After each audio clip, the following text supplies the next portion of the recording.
Left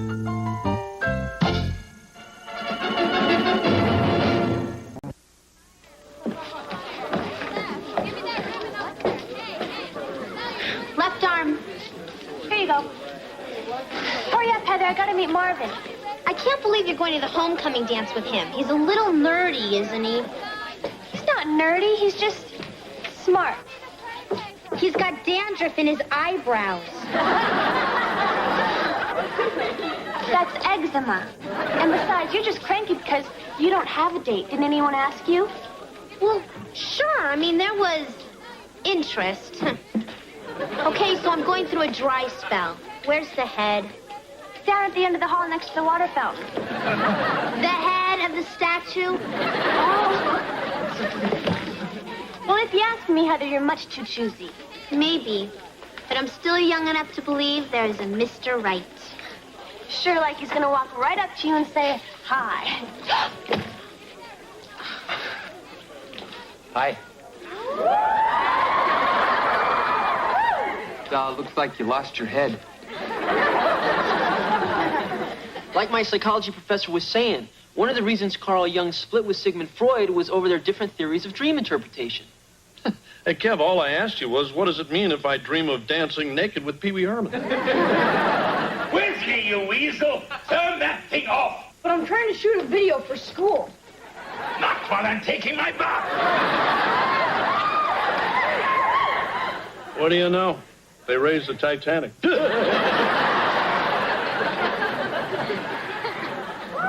Mr. Belvedere, you're my favorite subject. Then you should try and capture me at my best. You couldn't capture that with a harpoon. Hey,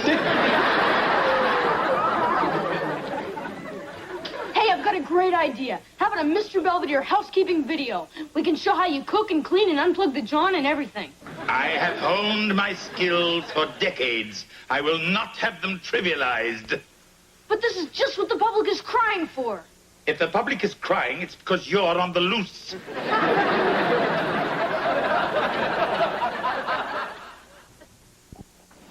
So anyway, I've got my choices narrowed down to Harvard, Stanford, and Michigan. What about you? Well, I know I could get into Valley Junior College. My dad won't save the dean's life or something. Your dad's sports reports are terrific. I'd like to meet him sometime. You probably will. When it comes to guys, he has this weird kind of radar. Dad, this is Keith, who was helping me put decorations up for the homecoming dance. Oh, yeah. Heather, why don't you invite your friend in? Thanks. Oh, yeah, come on in. If I blew this chance to meet George Owens, I'd never forgive myself. You know, I read your sports column for years. I used to clip it for my scrapbook. Sure. And doffing his cap, Willie Stargell rode off into our memories. No one had to ask, who was that masked man? For we all knew he was the soul of Pittsburgh. I wrote that 10 years ago. Stargell sent me roses. Keith, this is my mom. Hello. Right, you're the attorney. Heather has told me all about you. Between you and me, she's real proud of you. Keith. I didn't mean to embarrass you. Oh, that's okay. Well, look, I have to run. Football practice. Wait a second. You're not Keith Elliott, are you? Uh-huh. The all-state wide receiver? Well, that was last year. This year I'm taking a couple of college courses, and it cuts into my practice time. Oh. Well, it was nice meeting you both. Yeah.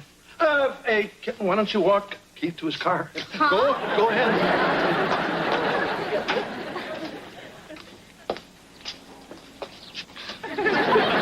I think my father likes you. How could you tell? Listen, Heather, do you have a date for the homecoming dance? What?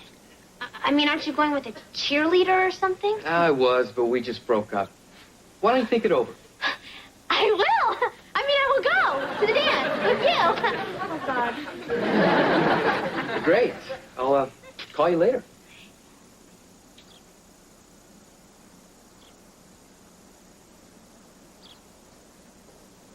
I'm Inga, your favorite Swedish maid. Good morning. Today, I'd like to show off my very wonderful Swedish meatballs. Don't they make your mouth water? All of our ingredients we get fresh from the farm, like the tomato, onion, eggs, and of course the cow, which is where the egg comes from. What is this madness? Cut. Hi, Mr. Belvedere. How do you like my housekeeping video? This is degrading to women, Swedes, blondes, domestics, and several members of the animal kingdom. Yeah, that's why it's going to make me rich. Wesley, I'm shocked that even you could sink to such depths. Well, you wouldn't be in my video, so I had to do the next best thing. Yeah? Very well, Wesley. I'll be in your grubby little video. And action. Hello. Cut. He's up on the smile. We're not trying to sell denture cream. And action. Hello. This is Mr. Belvedere. Here to show you the way to get rid of those irritating stains upon your breadboard. It is easy, the Belvedere way. Simply measure 1 part of baking soda. Cut. What now?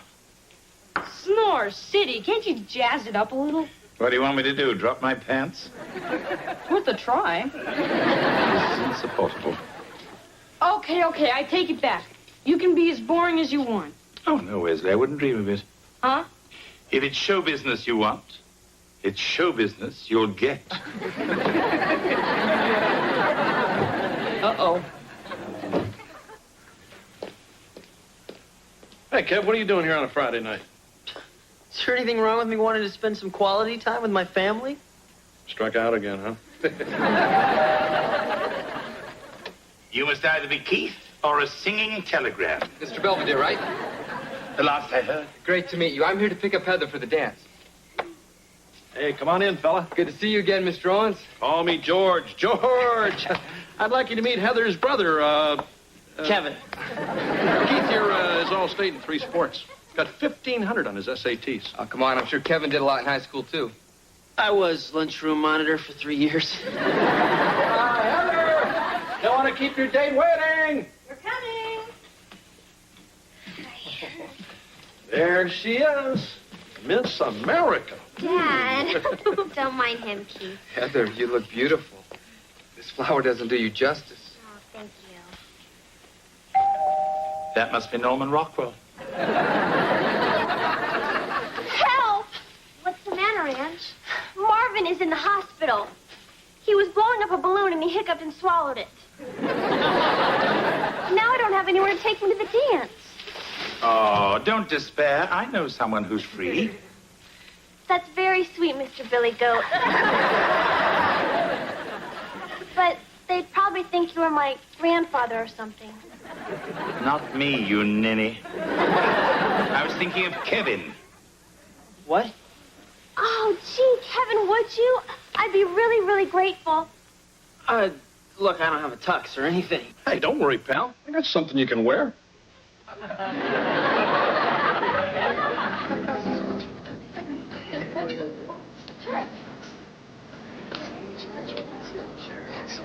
Slide down.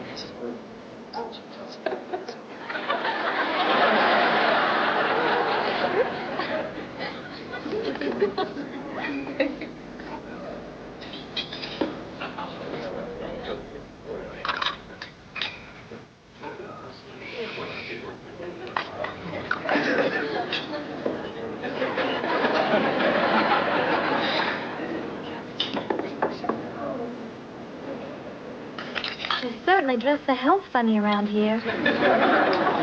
Look, my father wore this at his wedding, all right? This was a last-minute thing, okay?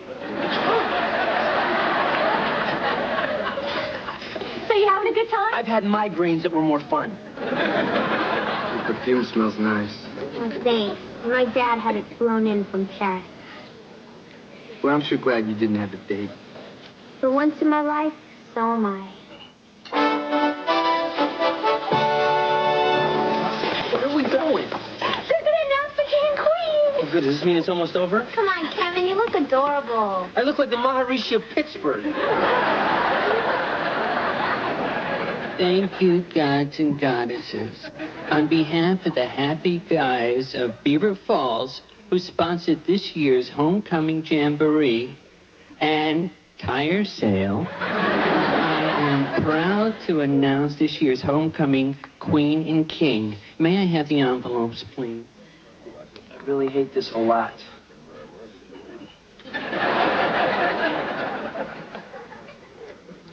Van Buren's homecoming queen is... Oh, I can't wait. Angela Shostakovich. She'll be escorted to the stage by her colorful escort, Kevin Owens. Oh, no. I'm not going up.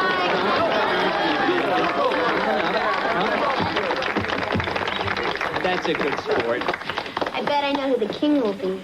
And Van Buren's homecoming king is Keith Elliott. And he leads to the stage his lovely consort, Heather Owens. Let's hear it for our royalty.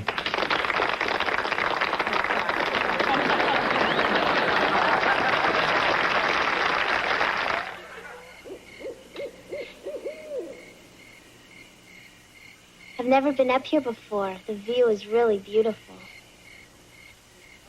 Sure is. Why are you in such a rush to leave the dance early? I was tired of sharing you with the crowd. I wanted to have you all to myself. Really? You know, if I had my way, I'd have named you my queen.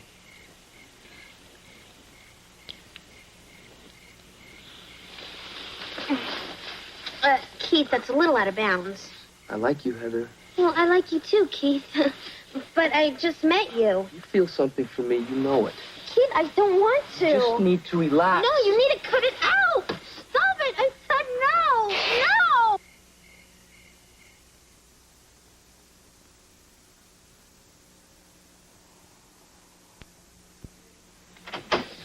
Hi, everybody. Hi, Kev. Hey, Kev. Hey, honey, we saw your picture in the paper. Huh? Yeah, the homecoming dance. Look, a great big picture of the four of you. Oh, boy. Maybe if I hurry, I can buy up the rest of the copies. Hey, kitten. You see this? Looks like you guys had the time of your lives. Uh-huh. What's the matter with her? Oh, George, she's still in a swoon over last night. Come on, Mr. Belvedere. How long can it take to get ready for a dumb dusting lesson?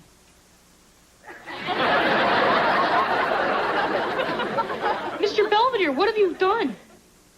I have decided to take your advice about jazzing up our little production. After all, if I am going to be a star, I should look like a star. Yeah, but why Dracula? Well, if I am to dust, where is my feather duster? Quickly, where are the props? Right here. Okay, can we just get started? Here we go, and action.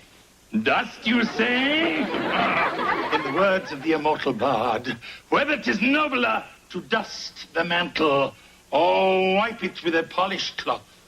Aye, there's the rub. What are you doing? Calling the guys in the white jackets. Hello, Heather. Hi. You're missing Keith's football game. I hate football. There's hope for this family yet. Mr. Belvedere, I think I'd rather be alone. Is everything all right between you and Keith? Fine. You haven't taken his phone calls for a week. I'm playing hard to get. Oh, I see. Oh, by the way, I found something belonging to you. It was stuffed in a trunk in the attic under some of your old Cabbage Patch dolls. I didn't want it anymore. There's a large rip in it. How did it happen? Keith tore it. How? He tried to rape me. What? Why didn't you say something? I don't know. Probably because it was my own stupid fault. I mean, I take a bath in perfume. I practically pour myself into this dress. And then I leave early with the jerk. Just so we could go park up on Makeout Mountain. That entitles him to assault you? He thought so. Oh, Heather. You must tell your parents. I'm afraid to. They never believe me. They think their precious Keith can do no wrong. Well, perhaps you should give them a try. Hey, we're back. And the sooner the better. Come on. Oh, hi, honey. Hi, Mom. Mom, Oh, Heather, you should have seen Keith today. look, there's something that I need. He scored 3 touchdowns, 1 on a punt return. I mean, this kid could go all the way to the NFL. Speaking of going all the way, there's... Oh, you know, we spoke to Keith after the game. He was so disappointed you weren't there to cheer him on. Yeah, kitten. You ought to show some interest. I mean, guys like him don't grow on trees. No. They swing on them.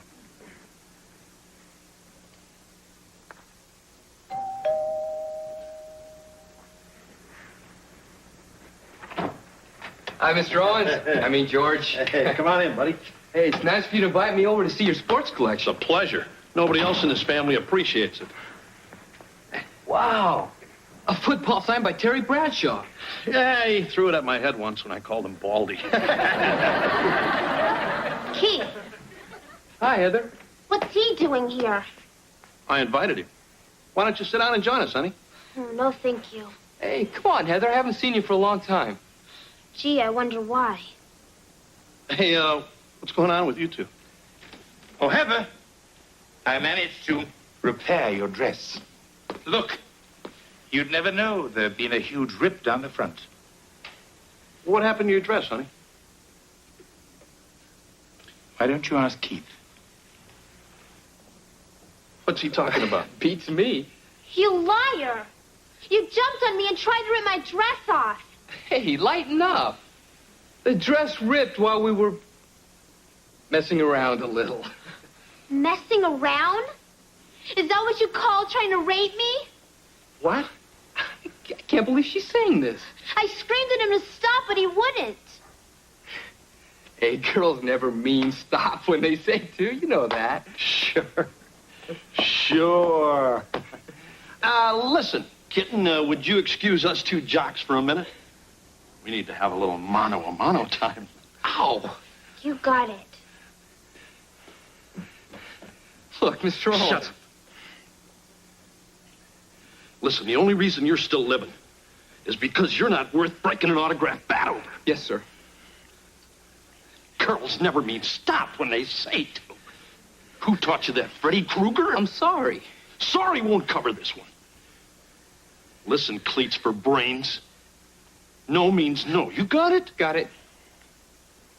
It's guys like you that give athletes a bad name. It's guys like you that give guys a bad name. Can I go now? Get out of here. See you around my daughter or anyone else's. You'll be running pass patterns in a body cast.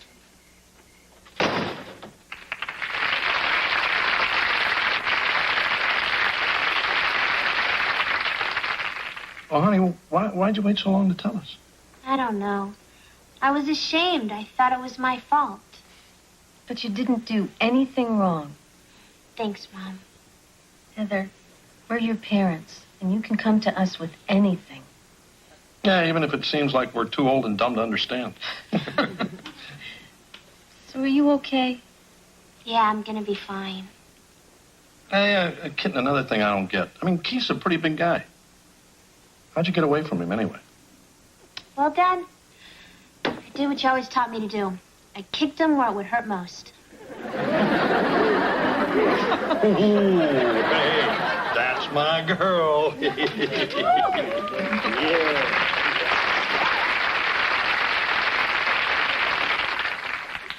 Ladies and gentlemen, the world premiere of my Mr. Belvedere video. Prepare to see genius at work. My thoughts exactly.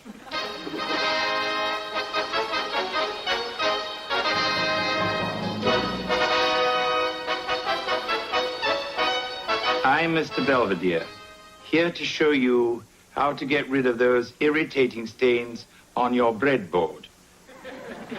It's easy the Belvedere way. Simply measure. But there are two in Belvedere's. One is a dedicated, sensitive housekeeper. The other is the housekeeper from hell.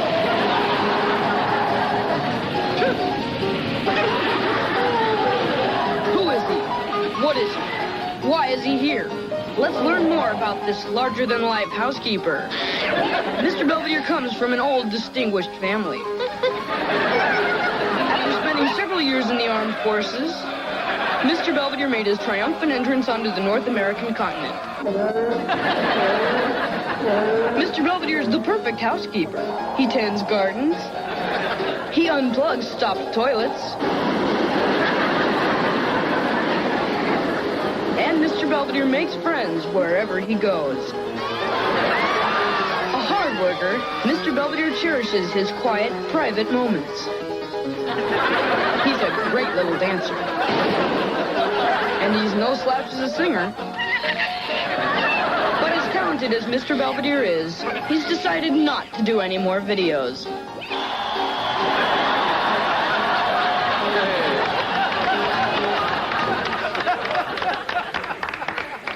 Well, Mr. Belvedere, what'd you think?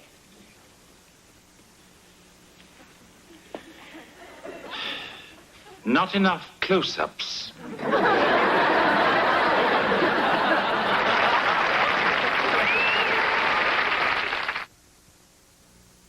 Mr. Belvedere will be right back. With the help of her family, Heather is turning a bad experience into one of personal growth. As for Keith, I think he'll be out of circulation for a while. It seems a little birdie told his parents about his recent exploits. I wonder who that could be. Meanwhile, I've abandoned my quest for stardom.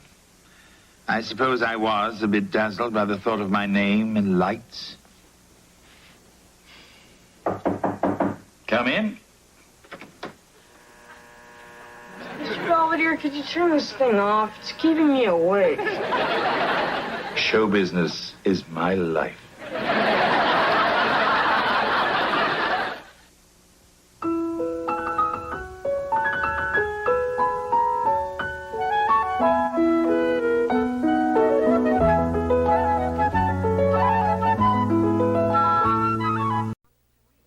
So listen, our prom's in 2 weeks, and I've been thinking about it. And Karen, you're the only girl I want to take. Oh, this is Linda? Oh, sorry. Karen was the one I called before you. I just forgot to cross her name out. Hello? Shall I cancel the tuxedo? Can't believe this. Half these girls would have gone with me. I just waited too long to ask. What about this Gretchen? Our last date didn't go too well. But she said she'd give me an answer today.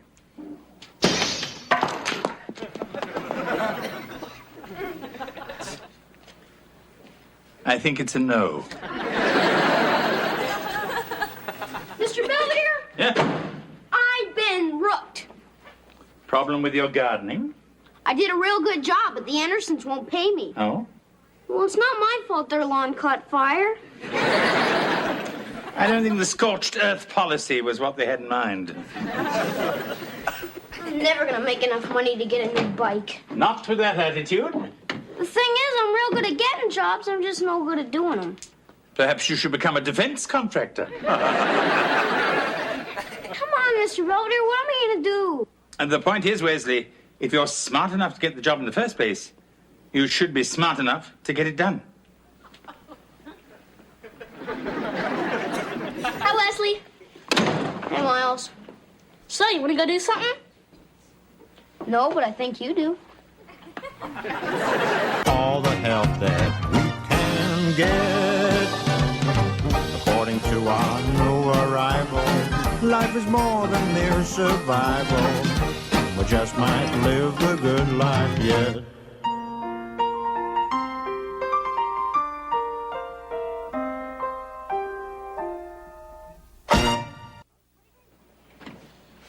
What do you guys think you're doing?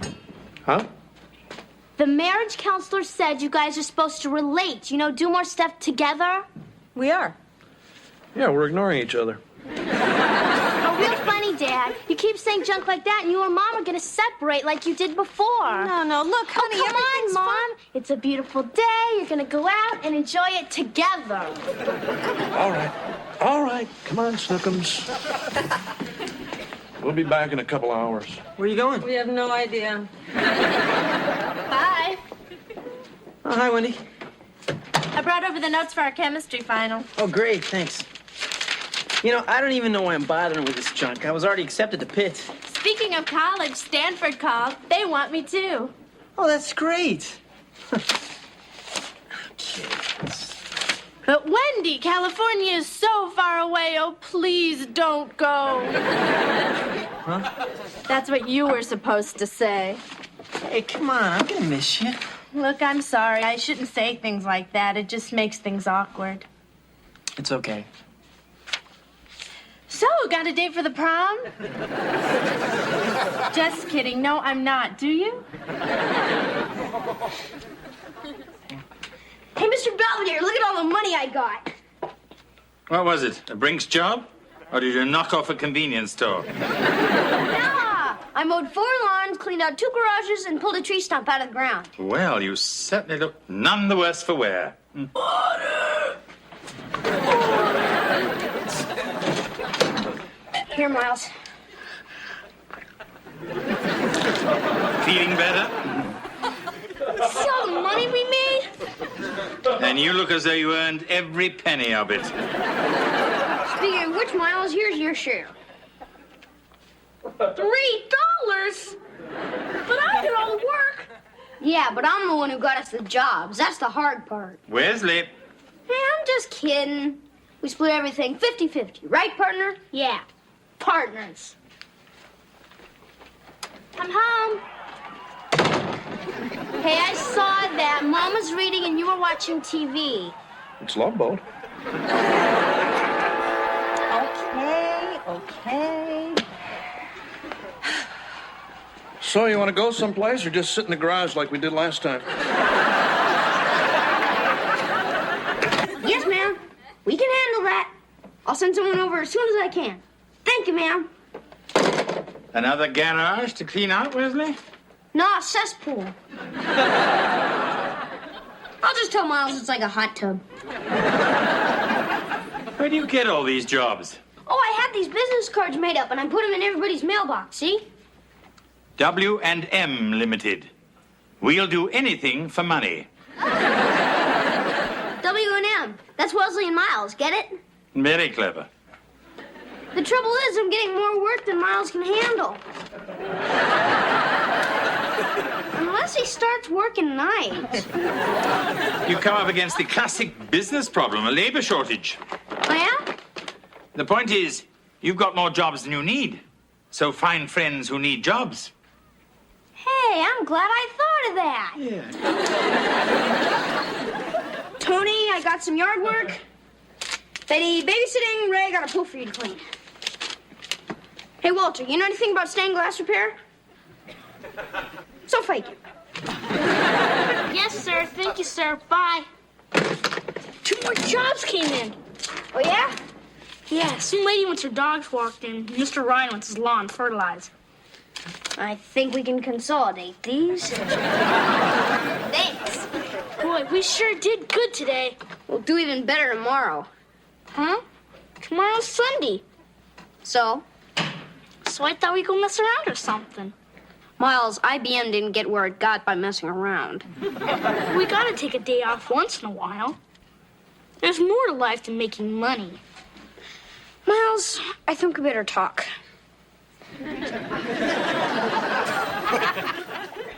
Sure, Natasha, I know you were expelled, but that doesn't mean you can't go to the prom.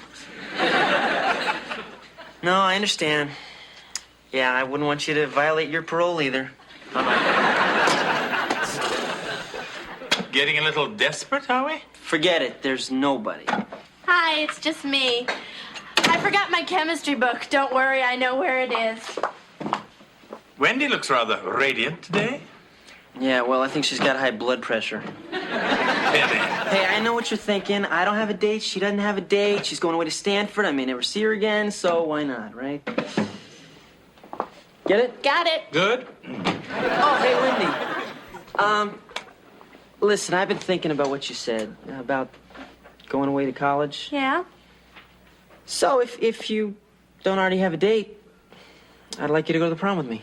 I'd love to. Great. Oh, and incidentally, I'm not going away to Stanford. I decided to go to Pitt, just like you.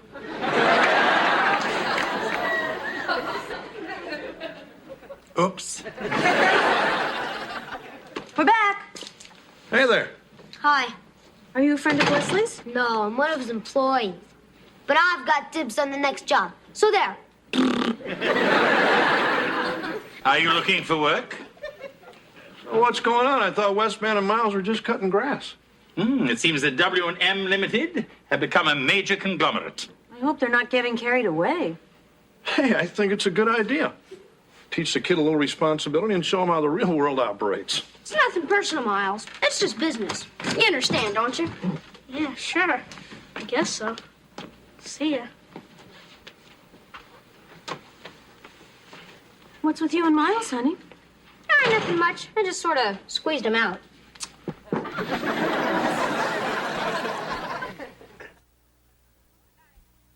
Yes, ma'am. I got it. Thank you, ma'am. Okay, Dwayne, here you go. Thanks. And do a good job this time. I don't want to hear any complaints. So, what's the story, champ? I thought you and Miles were partners. We were, but Miles just wasn't cut out for the business world. He thinks too small. But I thought you two were such good friends. Hey, I bought him out fair and square. Besides, in business, you can't let personal feelings interfere with the best interests of the company. Oh? Now that Miles is out, that's me. Wesley, co-hold, please. Wesley, co-hold, please. Wesley, co-hold, please. Wesley, I thought I told you to take out the garbage. I'm trying to find somebody. Wesley, I'm gonna kill you, you capitalist pig. What happened? I've been babysitting for The Simpsons for 3 years, and all of a sudden, they say they don't need me anymore. They found a cheaper sitter from Wesley Co. Sorry, Heather, I gave you a chance to come aboard. Hey, I'm not giving you half my money. Well, that's too bad, because nothing gets done in this neighborhood unless it goes through me. Yes, and that includes taking out the garbage. So move it. All right, all right. Boy, I bet J. Paul Getty never had to do stuff like this.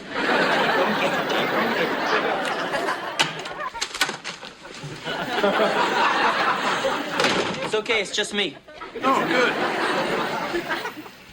Yes, I'll tell him you've called. Oh, wait, he just walked in. Kevin, it's, Linda. Really? Hi, it's me. What do you mean, what am I doing for the prom? I thought you already had a date. He's got hepatitis, really? That's terrific. Actually, I just remembered. I sort of told somebody else I'd go with them. But let me get back to you. Come on, Mr. Belvedere. I think Wendy would understand. I mean, we're just going as friends anyway. And I don't even think she cares that much about going to the prom. Hi, hope I'm not too early. Wendy, it's 4 o'clock. I'm sorry. I'll go wait in the car. Is that mine? Thanks.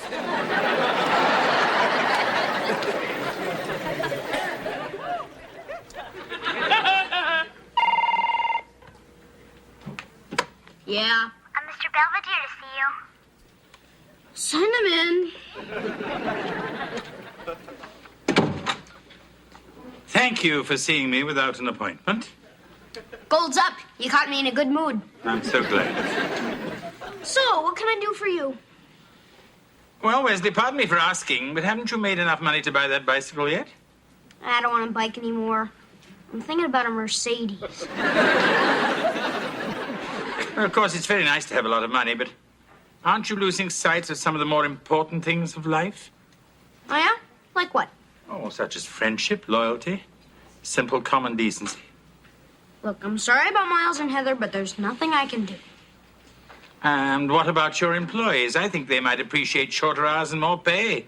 Have they been griping again? Wesley. If it weren't for me, they wouldn't even have a job. They'd be back hanging around the playground like a bunch of bums. No, Wesley, like a bunch of kids.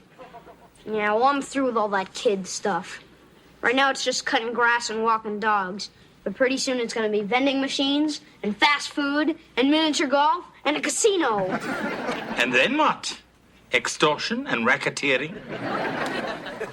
I think this conversation is over. Security.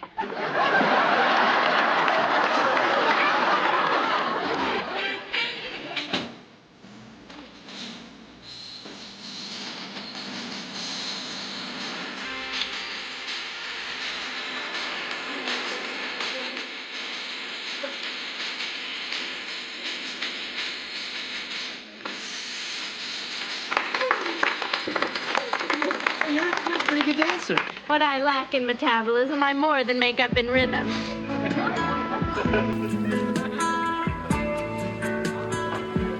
Listen, I'm not too good at this slow stuff. You want to get some punch? Oh, you go ahead. I've got to go powder my nose. Hi, Kevin. Oh, Linda, hi. I thought your date was sick. Yeah, I came with my brother. Oh. So I hear you brought Wendy. Yeah. Oh, you're always being sweet like that, aren't you? Do you want some punch? I'd rather dance. Oh, sure.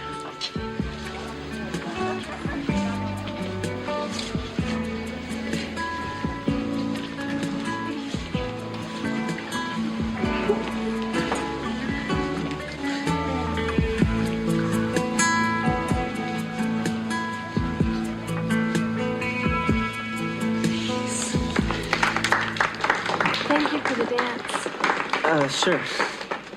So, Wendy, you ready for that punch now? Sure. Great. So, you and Thumbelina have a nice dance? Hey, she asked me, okay? Funny, I thought you weren't any good at slow dancing. What happened? You go to Arthur Murray while I was in the bathroom? Hey, I don't know what the big deal is. It was just a dance. No. With me, it's just a dance. With her, it's the last tango in Paris. Oh, come on, give me a break, all right? Why didn't you just admit it? You wish you'd come with her. No, I don't. Yes, you do. I could have. Huh? She asked me to take her, but I told her I was already going with you. You mean had to go with me? Well, I'm sorry for ruining your wonderful evening. Take me home. Aren't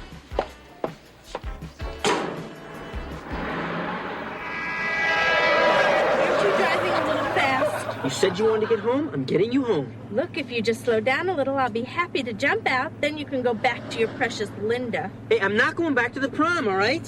Fine, I'll just sit here and be quiet. Fine.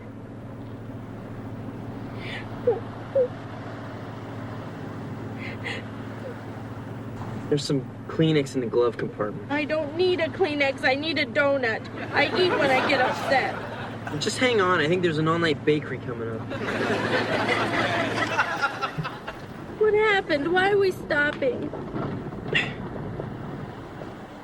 Oh, this is great. We're out of gas.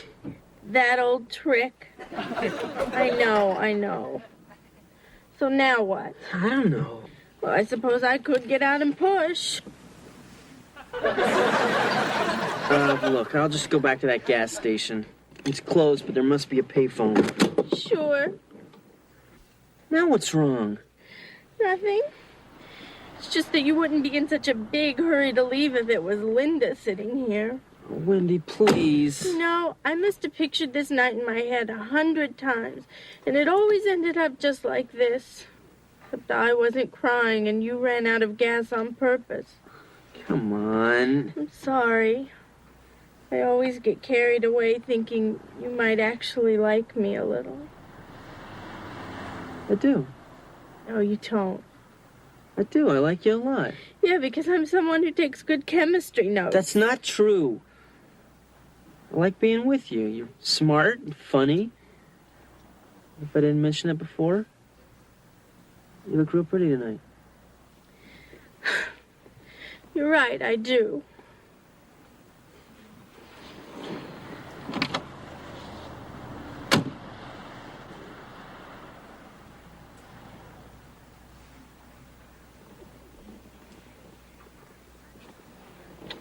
I don't know, Kevin. This might be all wrong.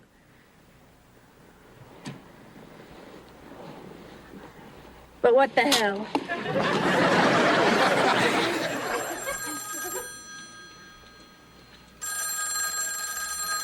Hey, somebody want to answer that? Wesley Cole? Huh? What do you mean nobody showed up? Somebody should have been there an hour ago. I'll send somebody over as soon as I can. Wesley Cole? I'm sorry, maybe your line got lost in our computer. I'll get back to you. Problem, boss? What's going on? Nobody's showing up for work. I believe it's called a walkout.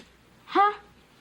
It is a common technique used by labor when they feel exploited by management. Especially when management is a snotty little 10-year-old. You mean everybody's on strike against me? Hmm? But they're just a bunch of stupid kids. Where'd they get an idea like that? Nothing personal, Wesley. Just business.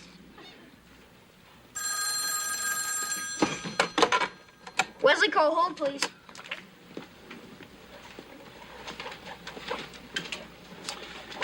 Wesley, if you like, I could make some hot chocolate. I'm ruined. Yes, I was noticing that. First everybody went on strike. Now they're all working for themselves, and I'm back to being a nobody. I'm sorry. Yeah, well, I guess I had it coming. Of course you did. I'll go make that hot chocolate.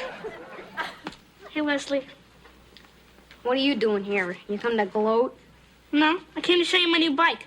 I bought it with the money you gave me after you squeezed me out. You know, that's great, Miles, but I still got a lot of jobs to finish, and I'm the only one left to do them. Oh. You want some help? Why would you want to help me? The way I treated you? I've been a lousy, no-good, low-down, stinking rat. That's true. But you're still my best friend. I am? Thanks. So you want to see my new bike now? You bet. You're gonna let me borrow it, aren't you?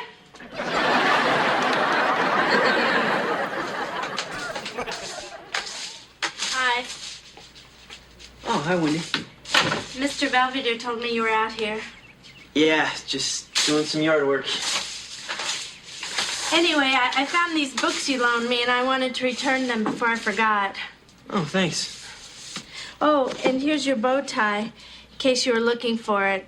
I found it this morning in my shoe. Yeah, I wondered where that went. Wendy. Listen, about what happened last night. I'm going to Stanford. Huh? I changed my mind. I'm not going to Pitt. Oh. Forget it, Kevin. It's over. I mean, we had a few laughs, we had a few tears, but it's time for both of us to move on. Okay, if that's what you want. Sorry, but you know me, old love 'em and leave 'em Wendy. I'm just little Miss Heartbreaker. We're never going to be anything but just friends, are we, Kevin? No. But you can't say we didn't try. Why? I gotta get going. If I'm moving to California, I gotta start working on my tan. You know, I really am gonna miss you. That's okay. Whatever happens, we'll always have Route 19.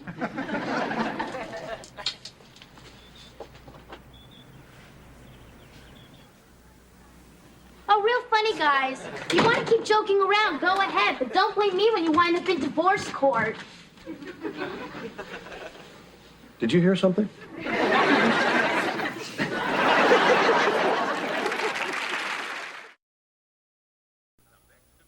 Things are back to normal in the Owens household.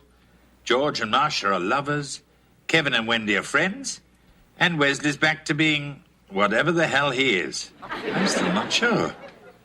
Speaking of free enterprise, I've often thought of going into business myself.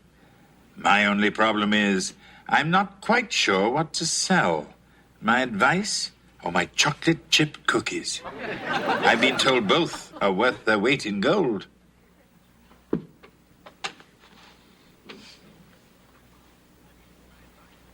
At least my advice isn't fattening.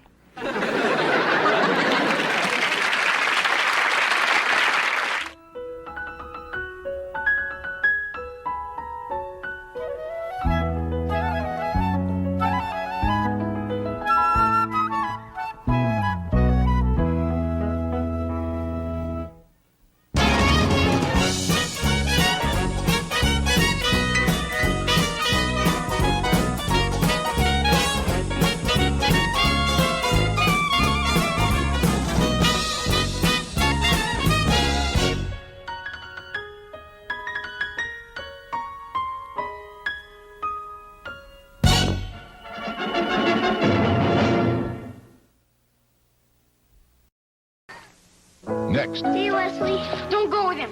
an important Mr. Belvedere. Might try to put his hands on him or something. What do you mean, Wes? That's what he did to me. Come on, Heather, you don't want to be late. But it's summer. I still don't see what I have to go to school for. Because that's what happens to people who get a D in English. Oh, but I don't need all that grammar junk. I talk good. Well, perhaps with this class you'll learn to talk even gooder. See ya. I'm going to work.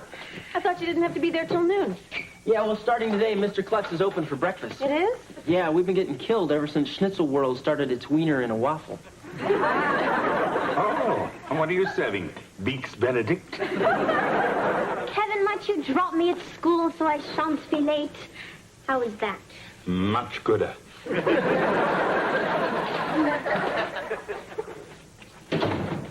Bus didn't come. Can I go back to bed now?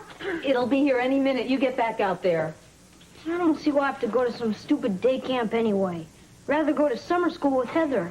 At least it's air conditioned. Oh, it's going to be a lot of fun. They have a lake up there and everything. You know, I bet I know whose idea it was to send me to this place. Actually, I had somewhere else in mind. But Devil's Island wouldn't take you. I'll see you tonight. Have a good time. Bye-bye, Mr. Belvedere. Bye-bye, Mrs. Owens. Have a nice day. Thank you. Bye, Mom. Bye-bye. I'm leaving now. Be sure to write. You know, you're gonna feel really bad if I get chewed up by bears or something. Nonsense, Wesley. Why should they single you out?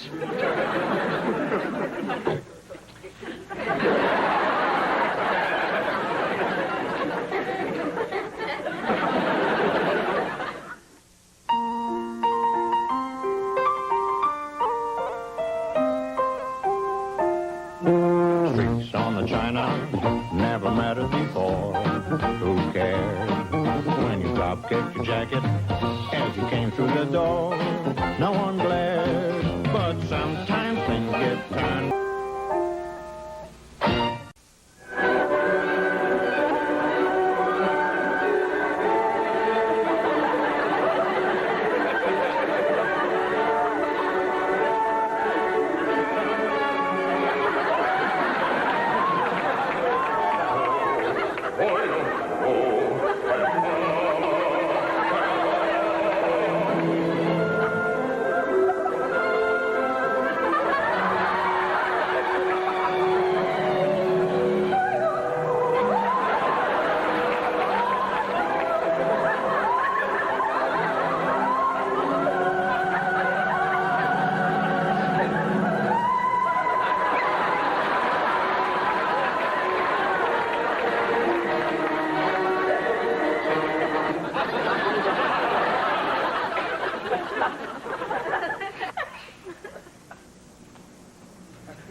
George, I didn't know there was anyone here. Right, big guy. I had some time, and I thought I'd listen to a little Wagner. Great. So, let's say we go out for some Swedish meatballs. You're dressed for it. Aren't you going to be late for work? I got 2 weeks off. Oh, wonderful. Let me help you pack. I can't go anywhere. Marcia's working. Oh. So, you want to do something? No, thank you. Hey, come on, it's a nice day. Let's go out and toss the football around. You start without me. I'll catch up. Hey, come on, Belvedere, I'm bored. The guy I was supposed to play golf with copped out. Hey, you want to come? I'm afraid I've never played the game. You never played golf? I thought you guys invented it. It is a Scottish invention, George, like the bagpipes. And I'm sure just as annoying. Come on. It'll be fun. I'll even let you drive the little cart. Oh, golly, can I help honk the horn, too?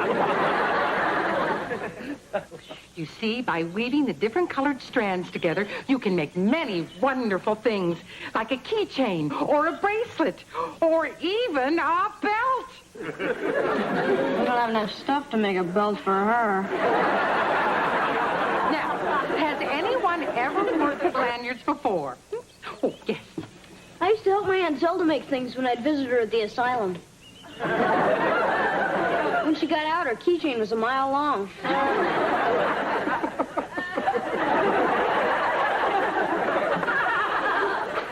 Very amusing, Wesley. Perhaps you'd like to help Counselor Perry hand out the craft materials. Now, we're going to work on our projects for a half hour or so, and then break for our little lunches of homemade peanut butter sandwiches and fresh-picked radishes. I think we may be breaking for lunch a little early. What? What's going on? I called the catering truck. Wait. Hi, Mom. Hi, guys. I can't believe it. I already got homework. Have homework, excuse me. How was breakfast at Mr. Cluck's? I don't want to talk about it. It's just, things got kind of hectic switching over from breakfast to the regular chicken menu. I mean, one guy gets some feathers in his French toast, and everybody wants their money back. Where's Mr. Belvedere? Shouldn't he be starting dinner? Oh, yeah, he wasn't here when I got home. He probably went someplace with your dad. Great, I'm starving. Oh. Well, I can get something started. It's okay. Hey, honey, how was your game? I'm never going to show my face at that country club again.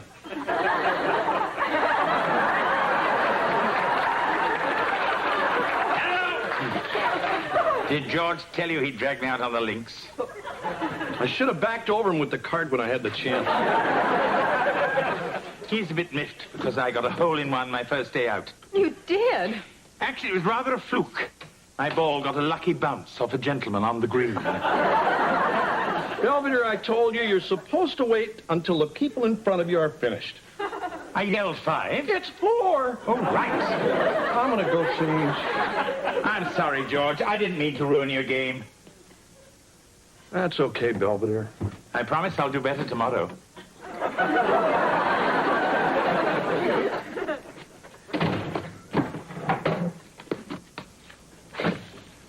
How was your first day at camp?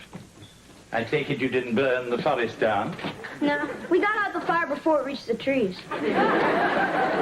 So, like my binoculars? Yes. What did you do? Mug a ranger? No, Counselor Perry gave them to me. Said I could use them the whole time I'm at camp. Wesley, haven't we talked about your taking advantage of people? Especially unsuspecting adults? Yeah, well, it likes me. And Witch Hazel, the other counselor, hates my guts, so it all comes out even. You getting ready for Halloween? All right, get ready for dinner. Okay, but first I want to go outside and see if I can find any of the birds we learned about today. Very well. But remember, no looking through Fifi Huffnagel's window. I'll go wash up.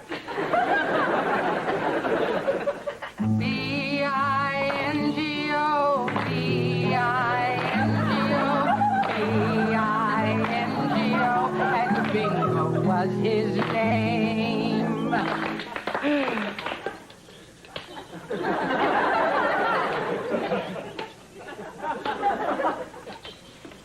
The rest of us are done. All right, campers, it's 2 o'clock and time to get ready for our nature hike. I don't want to go on some stupid hike. It's boring. It makes your feet sweat. Hey, come on. Maybe we'll see some skunks or possums or something. Are you kidding? Miss Pritchard scares wildlife. Wesley, I assume you'll be joining us? Oh, yeah. Ow! Oh! Oh, it's just my stomach hurts real bad. I think it was those wild flowers you made us eat. No one else seems to be ill? I ate the thorns. Wesley, the world has little patience with a malingerer. I'll keep an eye on him, Counselor. Make sure he gets better. Fine. Let's move out, campers. tires were burning daylight. Tramp, tramp, tramp along the highway. Feels pretty bad, huh? Yeah, I wish I had a soda or something. Might help settle my stomach. Hold on.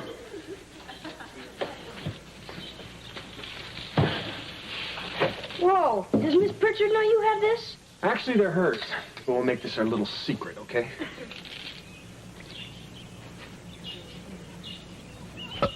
I think I'm okay now. You know, if you hurry, you can catch up with Miss Pritchard. She leaves pretty big tracks. I'd rather go down to the lake and go snorkeling. I don't know. You're supposed to do stuff as a group. I could really catch it from the old swamp monster. What's she gonna do, fall on you? You know, Wes, I think you enjoy doing anything as long as you're not supposed to be doing it. Sure, doesn't everybody? Get your flippers. Oh, boy, that was great. Listen, next time you get out of the water when I tell you to. But there was so much neat stuff down there. Old tires, a refrigerator. I think I even saw you go. Hey, you better get changed before Godzilla and everybody else get back. Right. Here, let me give you a hand. Don't want you to catch cold.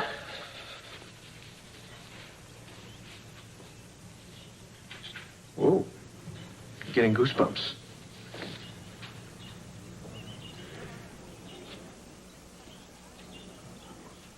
I'm gonna go change over there.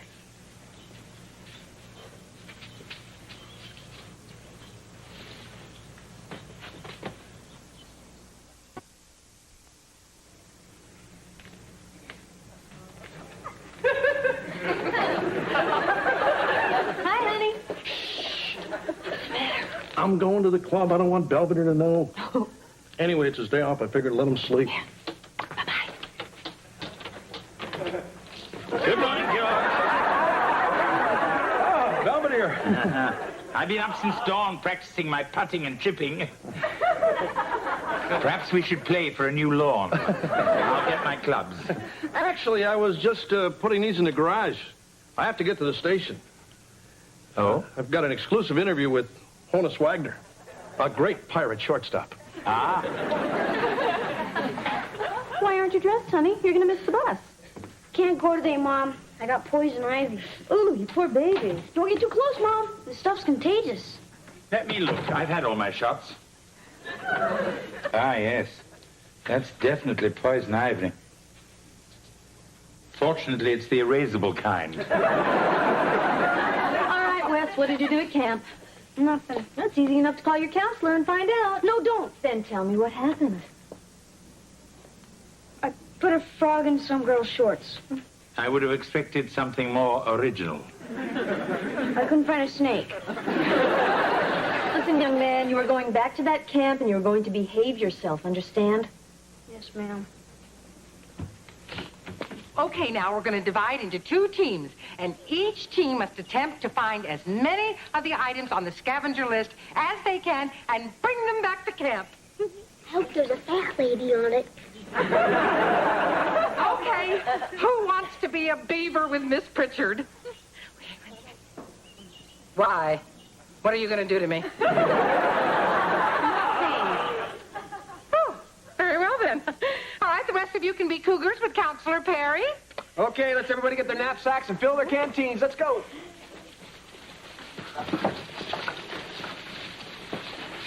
Hey, Wes. I was kind of hoping you'd be in my group. Yeah, well, I figured I'd go with Miss Pritchard today just for kicks. Sure. Well, maybe you'll be with me tomorrow. I think I'm going to be in Miss Pritchard's group from now on. I thought we were having a lot of fun together. Yeah. Wes? Something bothering you?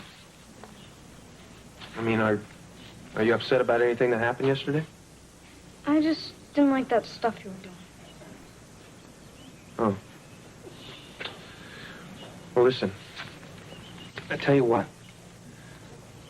Why don't we forget that yesterday ever happened? Fine. It'll just be another one of our little secrets. Okay? Sure. Now, Wes, you can keep the binoculars. Hey, Belvedere. Hello, George. How was your interview with Honus Wagner? Huh? Oh, it was pretty good. Did he happen to mention he died in 1955?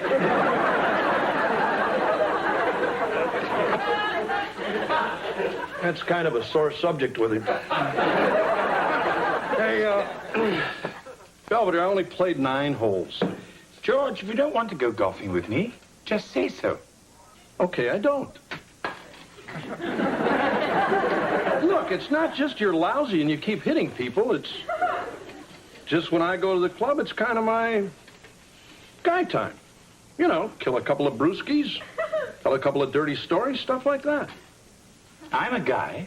I know, it's just you don't fit in with my other friends. I mean, you're English. You're right, George. Most of your friends don't speak it.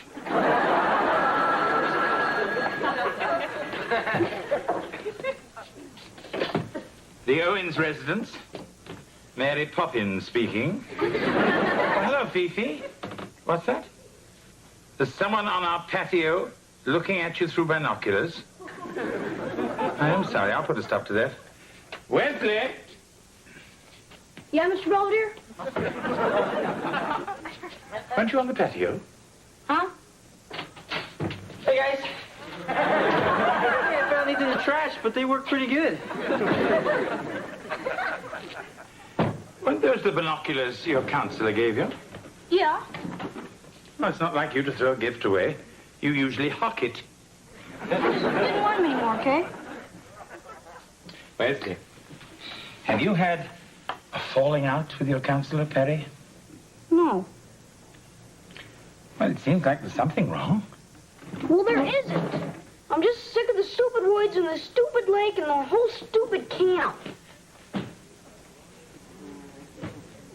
Pranon, Terma, Tubu, Parase, Maiden, Alganon, Pathon. Wasn't that marvelous? Well, I hope you enjoyed Camp Chippewa's 2 little playlists. Nausea by John Paul Sartre. And, of course, Sophocles' Oedipus Rex performed in the original Greek. Take a bow, kids. Take a bow. Well, that concludes the entertainment portion of our farewell campfire. Feel free to wander about and admire your children's arts and crafts and help yourself to cookies and punch, or bug juice, as the kids like to call it.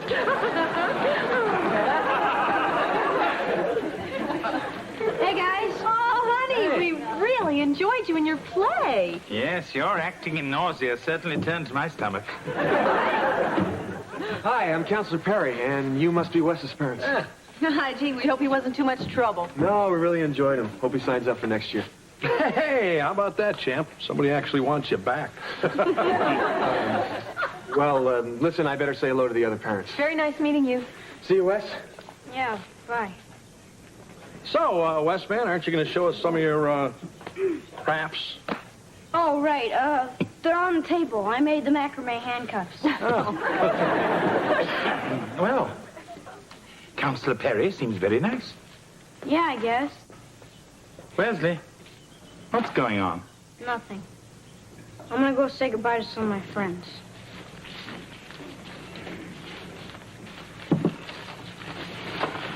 Pretty neat slingshot, huh? Yeah. I just gotta figure out the best way to sneak it into the house. So, where are your folks? They couldn't come. Oh. You can get a ride home with us if you want. Mr. Belvedere will probably make a stop for ice cream. Oh, that's okay. Mr. Perry's gonna give me a ride in his convertible. Huh? He said we might even stop for hamburgers. You ready yet, honey? Oh, yeah. Okay, let's go, Porcupine. I got the top down. See you, Wesley. Yeah, bye. Don't go with him. You shouldn't let him go with Mr. Perry. What do you mean, Wes? Yeah, Wes, what's the problem? Because if he goes with him, he might try to do something. Put his hands on him or something. What do you mean, honey? Why do you say that? Because that's what he did to me.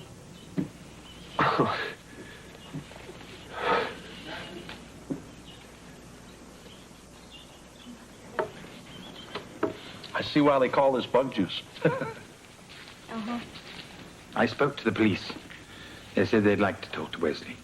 I'm sorry. I didn't mean to start a big mess. Hey, pal, you don't have anything to be sorry about. Yes, sir. We just wish you told us as soon as it happened. You know you can always talk to Dad and me. I guess I figured I could handle it without anybody knowing. Like the time I broke the Chinese vase in Mr. Belvedere's room and replaced it with the one from Kmart.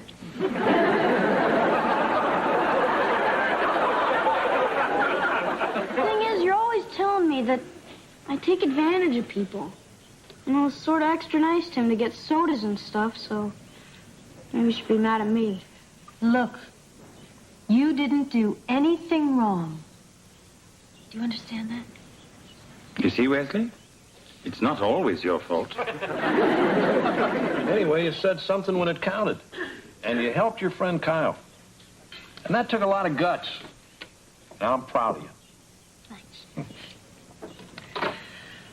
So, listen, I guess we better get going, huh? Yes, we want to miss the rush hour with the bears. So, you okay now? Yeah, I'm fine. It's okay to cry. I know. Mostly all I feel like doing right now is burping. Let's go home.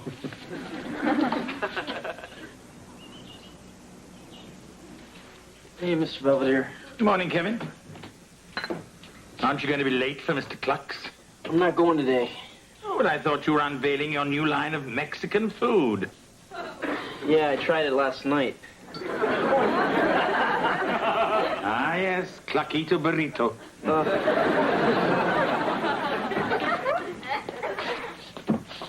Hey, what's with Kev? He looks a little green. Speaking of which, your club called. You're tee off in about an hour. Ah, great. So, you want to come with me? That's all right, George. Come on, you can wear that dumb outfit and embarrass me all you want. I'd like that. Thing is, I was just so stupid. I mean, worrying about some golf game, and meanwhile, my kid's in trouble, and I didn't even know it. Well, that makes two of us. So he's going to be okay, right? Kill you, little monster! You go crazy, Lou. My hot curlers. He'll be fine.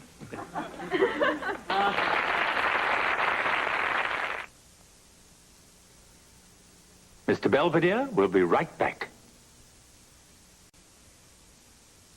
Hello, I'm Christopher Hewitt. And I'm Bryce Beckham. Usually at this time, you would find Mr. Belvedere at his desk, writing about the antics of the Owens family. But due to the special theme of tonight's episode, we thought we'd do something a little different. Yeah.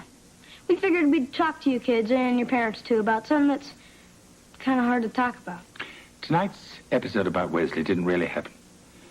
But if ever you find yourself in a situation like that, there are certain things you should remember. No one should ever touch you in a way that makes you feel bad. And if they do, tell someone you trust, like your mom or your dad. And remember, if you have to keep a secret that makes you feel bad, it's not worth keeping. Yeah. Thank you, and good night from us all at Mr. Belvedere.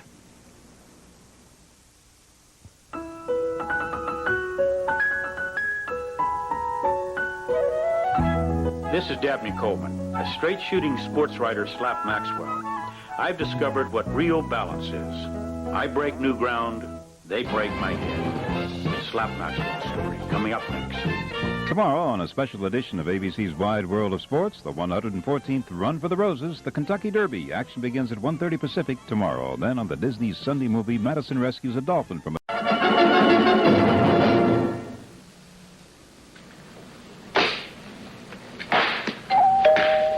Coming!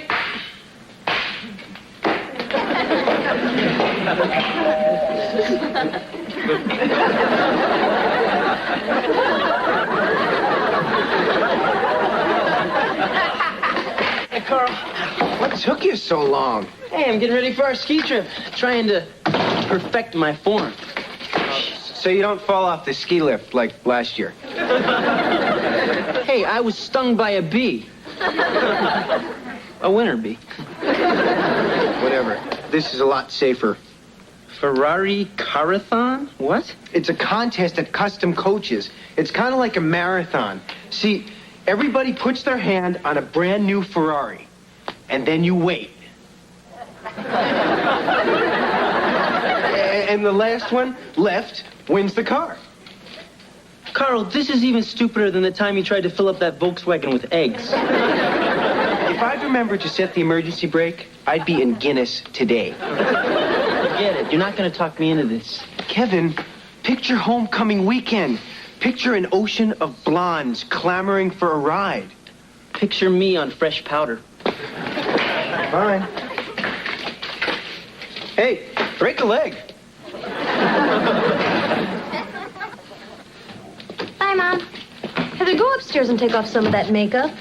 But it's the same as I wear every day. Yeah, and I don't think that's enough. You can come into school. You watch your attitude, young man. More coffee, Mrs. Owens? Oh, no, it's bitter. She always used to have a second cup. Something wrong, Mrs. Owens? I don't want to go to work. Problems at the legal hut? Yesterday, I spent 3 hours preparing a will for a woman who's leaving everything to her parakeet. But so few parakeets have adequate pensions to see them through their golden years. That's not what I went to law school for. Oh, come now. We must all endure a little drudgery in our jobs. The key is to stay cheerful. Oh, by the way, Mr. Belvedere, I volunteered you to bake 800 cupcakes for the junior high carnival in car wash. Fine. Come on, Wes, I'll drop you at school. See you, Mr. Belvedere. Goodbye, Wesley.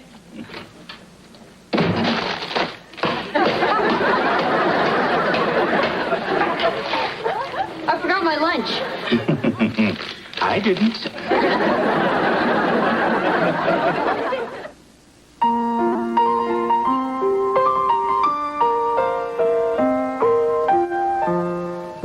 Streaks on the china never mattered before. Who cares when you drop kicked your jacket as you came through the door? No one glared.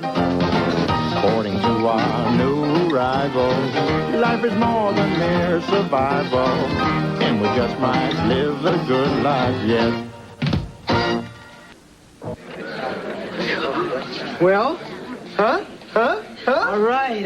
It's a hot car. But, I mean, look at all these people. What chance do I have? Twice as much as anyone else. What? If we act as a team, then if either one of us wins, we can share the car. Come on. It's a waste of time. Hi. Oh, hi. Are you in the contest? Oh, well, I'd do anything for a man in a Ferrari.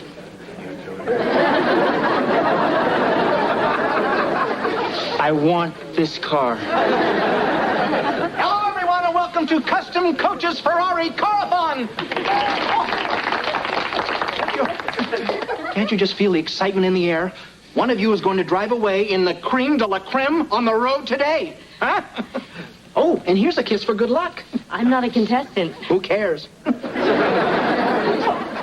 It's fun to be the judge. All right, let's go over the rules. One hand on the car at all times. No exceptions. No crazy glue. And I just hope your kidneys hold up. All right. Are you ready? Yeah. Any questions? Boy, are you dumb. That's one down.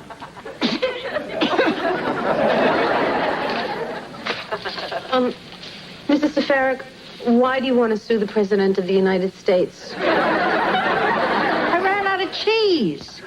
Pardon? You know, those 5-pound blocks the feds are giving away. I'm sorry, I can't help you. Well, what am I going to do with all the crackers I bought? Mrs. Safarik, your suit has no basis. I can't take your money. You can't take my money? What kind of a lawyer are you?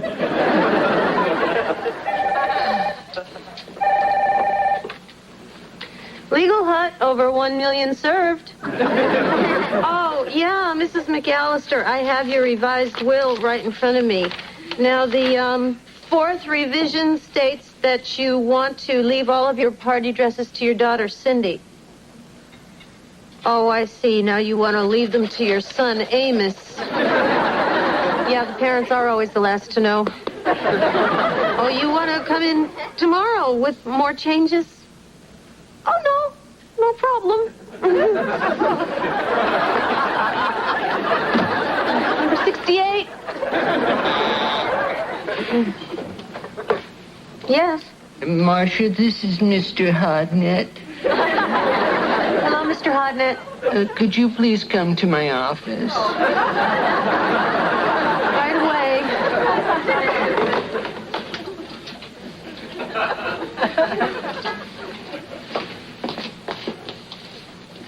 Have a seat.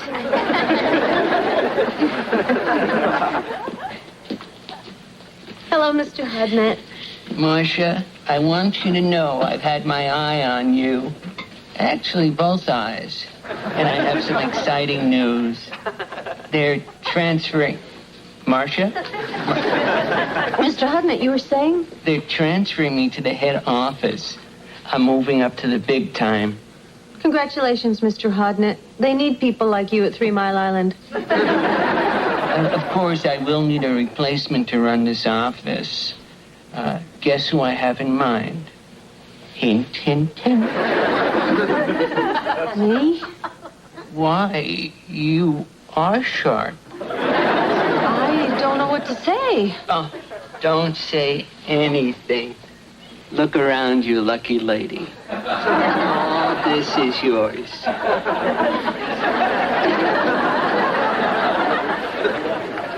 Hey, Dad. Hey, Wes, man. What do you got there? It's for school. We're making a time capsule. So far, I've got a baseball, a Newsweek, and a pair of Mr. Belvedere's bikini underwear.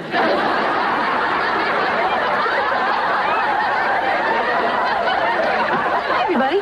Hey, honey. Mom. Hello, Mrs. Owens. How was your day? Oh, fine. I did some casework, got a promotion, drafted a couple of wills. What's for dinner? What was that, a promotion? Oh, it's nothing. They want me to run the office. Hey, Mom, that's great. I'm so proud of you. So does that mean you get to fire people and embezzle money? Nice to have a role model, isn't it, Wesley? It's no big deal. So I guess you'll be getting a raise, huh, Mom? I suppose. Gee, I'd love to go to Fort Lauderdale for spring break. Not till I get my new 10-speed. Hey, let's not get greedy. Besides, your old man needs a new set of golf clubs. I say this calls for some champagne. All right. Not for you. You're the designated driver. Hoop-dee-doo.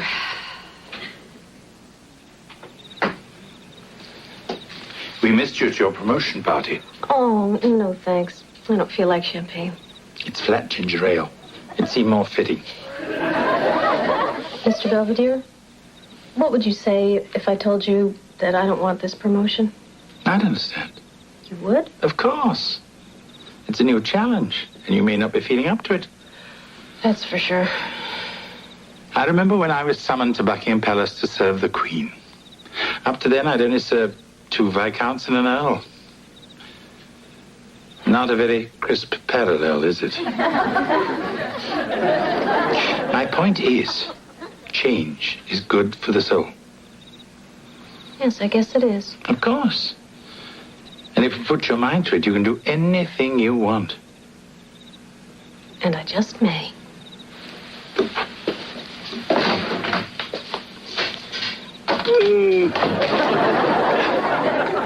52,000 bottles of beer on the wall. 52,000 bottles of beer. Carl. If one of those bottles should happen to fall, 51,999. Carl! What? Will you shut up? We're not coming home from summer camp. Boy, someone sure got up on the wrong side of the fender this morning. Uh-oh, someone's in trouble. He's fading fast. He's down to the headlights. He's bounced off the bumper. Better luck next time, pal. Hey, just 3 more to go. Hang in there, Kev. Okay.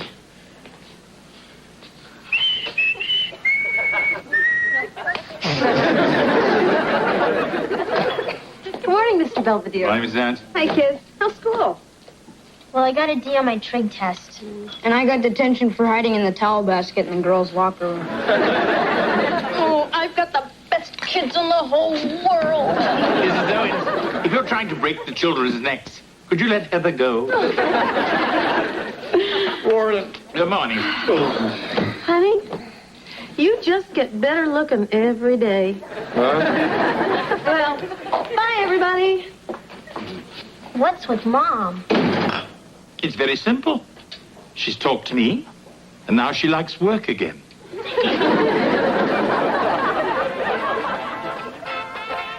Hey, when are you going to take my order? Keep your shirt on, Mac. We're breaking in a new girl.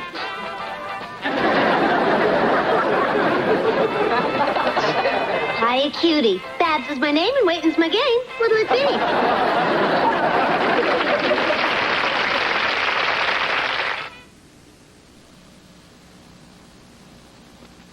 Veterans Day. Johnny, give me a sea burger, hold the rabbit food, and whack 'em. Honey, you just ordered a scrambled cheeseburger. No. I mean a cheeseburger with fries, hold the lettuce. Oh, okay. Johnny, nix that. She wants a sea burger, hold the rabbit food, don't forget the shoes. You'll get the hang of it. Thanks.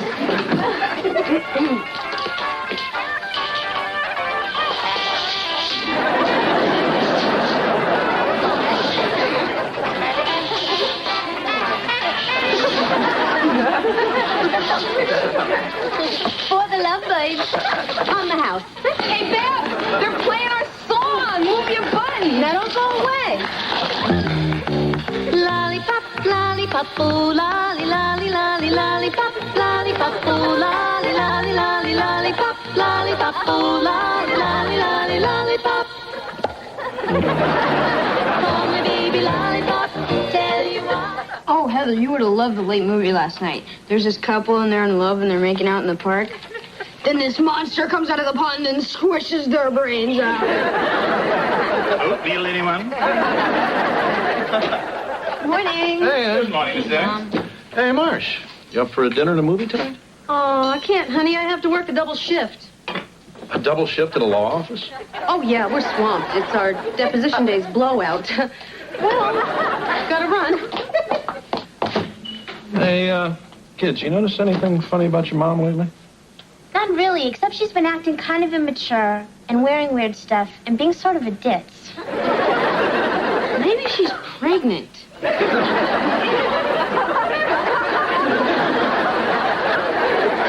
Don't look at me. Oh, Mrs. Owens. Forget something? Oh, thanks, Mr. Belvedere. I don't know where my head is. Well, it's certainly not in there. I always thought the boss took work home. Oh, I do. But I did it all, so I did what I had to do, and now I have to go to work to get more to do.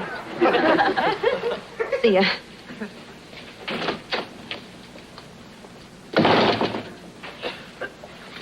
Looks like a job for Belvedere, man.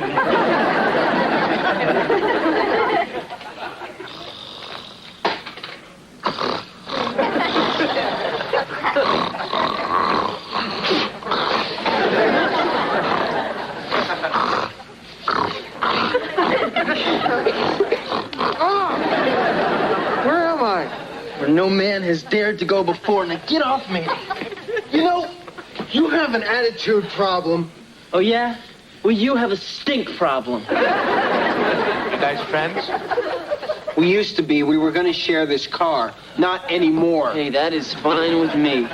Well, if I win, I'm going to sell it. Huh? Well, I've been out of work for over a year now, and I got to get my family back on its feet. Gosh, that's too bad. Yeah. I mean, my wife was carrying the load for a while. Till the accident. The accident? Yeah. And it's so tough with 7 mouths to feed. Amy, and Joey, and Tina, Ricky, Jimmy, Terry, and of course, little Mary Sue. Yeah, you forgot Happy, Sneezy, and Dopey. Come on.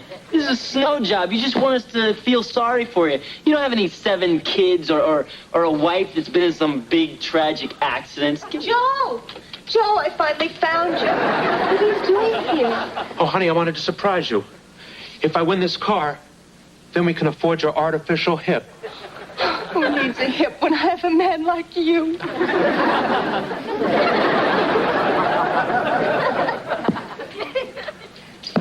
Hey, Belvedere, I just went over to Legal Hut to surprise Marcia. They said she quit last week. George. Where the hell has she been going every day? Well, Don't give me that. She's stepping out on me. I assure you, you're jumping to conclusions. Oh, yeah? She's acting like a kid. She's real happy. And she's covering up something. What else could it be? Maybe she's become a young Republican. What am I going to do? I know. I'll confront her. No, first I'll find out who the guy is and I'll break his face and then I'll confront her. No. Maybe I'll have an affair of my own. Then I'll break the guy's face and then I'll confront her. Yeah, that's it. What am I going to do? Well, if I was upset as you, I know what I'd do. What? Get a cheeseburger. Hey, Johnny, dress me a pig, wash the dish rag, and stir up the worms. Now you're talking. Thank you. Hey, what is it with you, Belvedere? My marriage is on the rocks and all you can think about is stuffing your gut. George, just sit down and relax. Oh, my God.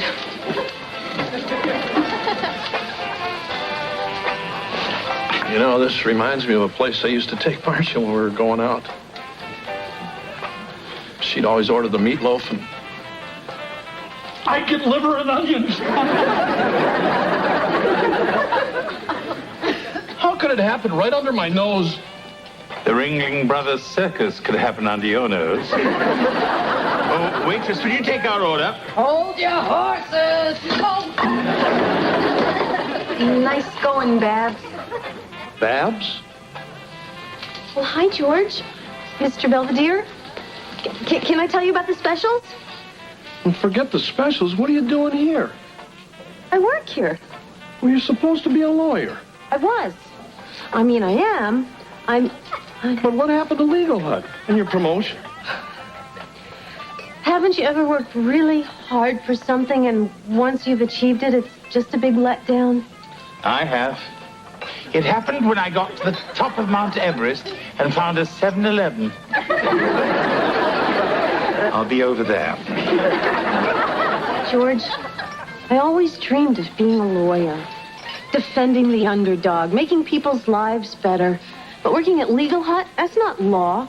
In fact, it should be against the law. Well, if you hated it so much, why didn't you tell me? I just couldn't. Not after all the sacrifices you made putting me through law school. It wasn't so bad. So what if it set us back 30 grand? And you weren't around when the kids needed you. And we had to go out and hire Belvedere. And then couldn't get rid of him. You have a right to be mad at me. I'm not mad. To tell you the truth, I'm kind of relieved. Why? Well, with all your sneaking around and stuff, you know. Belvedere thought you were having an affair. George, that's so sweet. So, what's the deal? You gonna be a waitress now? Not forever, but I need a little time to get my bearings, and, well, this does help pay the bills. Hey, Babs, it's showtime. Plus, this is a lot of fun. Hey, take a photo. Good looking.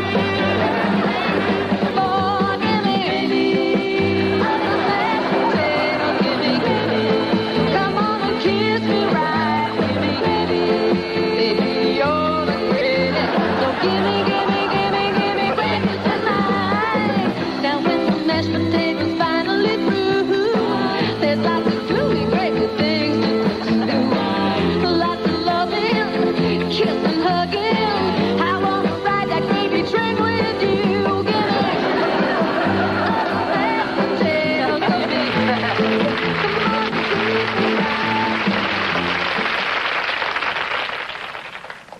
Look, guys, what do you say we call it a draw, and I'll get each of you a hot deal on a new minivan. What do you say? Go for it, Carl. Minivan's about your speed. Owens, I'd rather die before you get this car. Have a heart. This tuxedo is rented. Hang in there, Joe. Think of Amy and Joey and Tina and Ricky and Jimmy and Terry. What about little Mary Sue? I had to tell you after this was over. She's an angel now.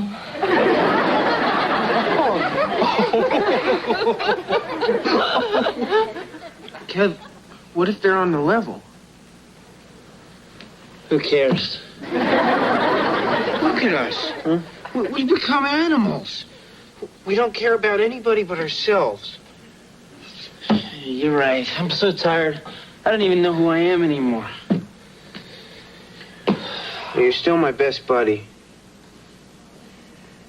Carl, look, I'm really sorry about the way I've been acting. Me too. Oh, guys, that's beautiful. Why don't you boys shake hands? Put her there, pal. Thank God! Oh, God!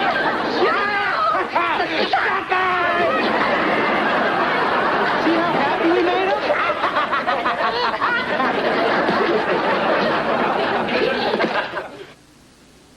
Mr. Belvedere will be right back. Disraeli once wrote, "Everything comes if a man will only wait."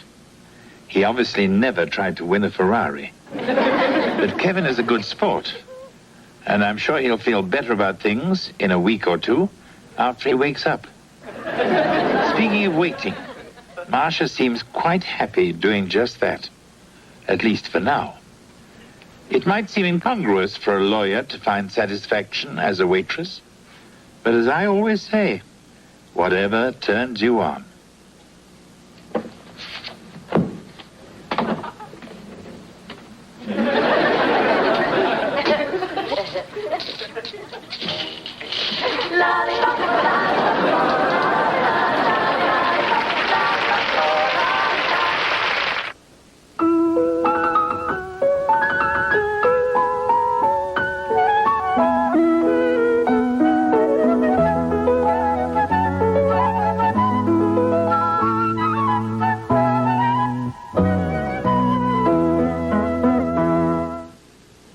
I'm Ted Koppel. Later on Nightline, TV crime shows that turn their viewers into police informers. A useful public service or a seedy new form of vigilantism. The world. Now, stay tuned for just 5. Can't help it. When somebody talks out loud in the movies, I go nuts. Yeah, well, that's still no reason to plaster your nachos all over that lady's head. It was dark. I didn't know she was a nun. Hey. Don't I get a goodnight kiss?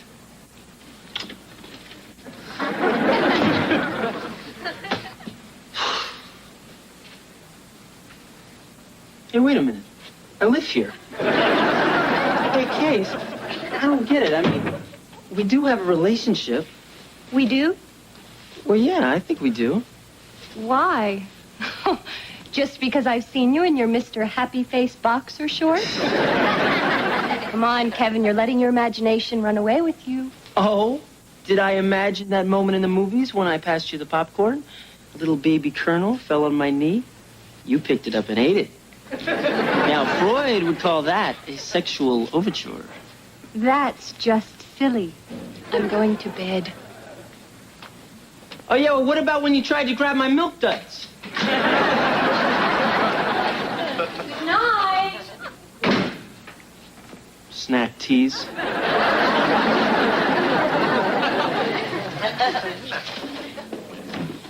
I don't feel so good. Oh, honey, what's wrong? I don't know. I think my glands are swollen. Allow me. Glands, anyone? Oh, there's my carpool for the diner. Bye-bye. See ya. Bye. Hey, Les, if you don't want to go to school, just say so. I don't want to go to school. Tough, you're going. All right, but don't be surprised if I don't come back. At least not in one piece. Huh? You know that new family that moved in down the block? The Bozines? The ones with the bumper sticker that reads, "Honk if you eat possum." That's them. They've got a kid about my age, and he says if I walk past their house one more time, he's gonna pull out my eyeballs and show them to me. I've been tempted to do that myself. I bet he's just roughhousing because he wants to be your friend. Well, okay. But if I'm not home by 3:30, call the Marines. If you're not home by 3:30, I'll change the locks.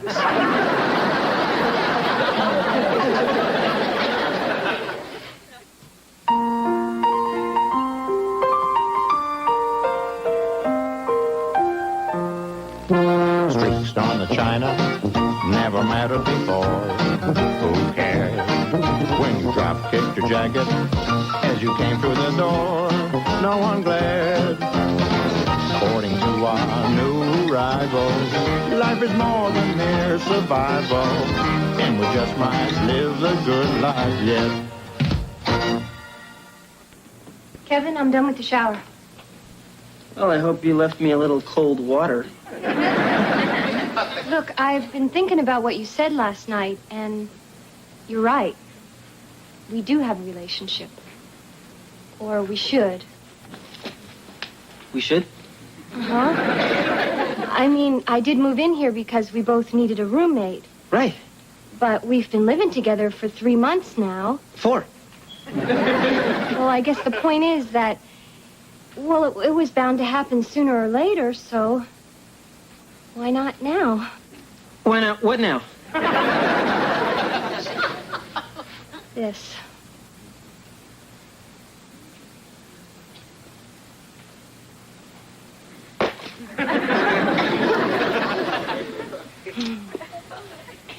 Wait, right here. I'm gonna change into something more interesting.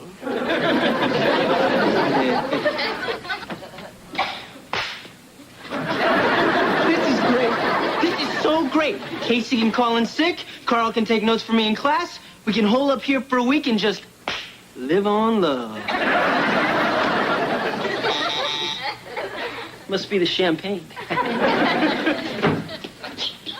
Kevin! Wendy. And Alan, you were best man at our wedding. What a surprise. What are you two doing back in town? Well, all my relatives are here to celebrate my parents' 35th wedding anniversary, and Mom's allergic to Alan, so we can't stay there. And ditsy me, I forgot to make hotel reservations, and there aren't any rooms left in town. I tried to be mad at her, but I can't. When we moved to California, you said anytime we were in town, we could stay with you. I did? Kevin, you're a doll. And I promise we won't be 1 minute's trouble.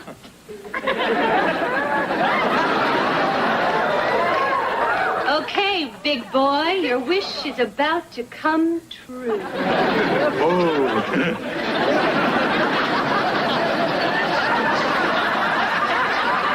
Casey O'Connell, Wendy and Alan Schnabel.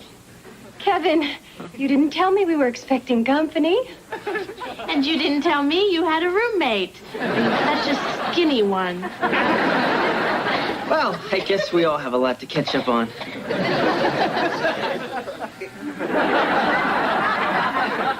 What happened to the sexy satin thing? It's in the bedroom with your friends. Oh, come on, Case. You're not still upset, are you? Who, me? Look, I had to let them stay. I mean, Wendy's an old friend of mine from school, and Alan's her husband. He's a bug specialist. Great. Why didn't they stay at a roach motel? All right, Casey, what's the matter? I mean, you said you wanted to sleep with me. I wanted to when I didn't have to. Now that I have to, I don't want to. Good night. Hey, don't let a silly thing like this come between us.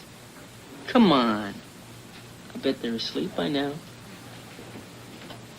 Oh, don't mind me. I'm just getting a little snack to tide Alan and me over till breakfast.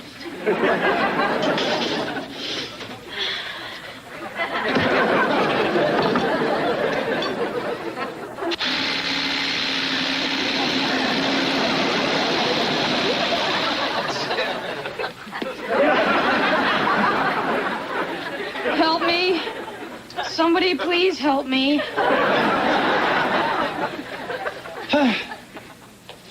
Good Lord.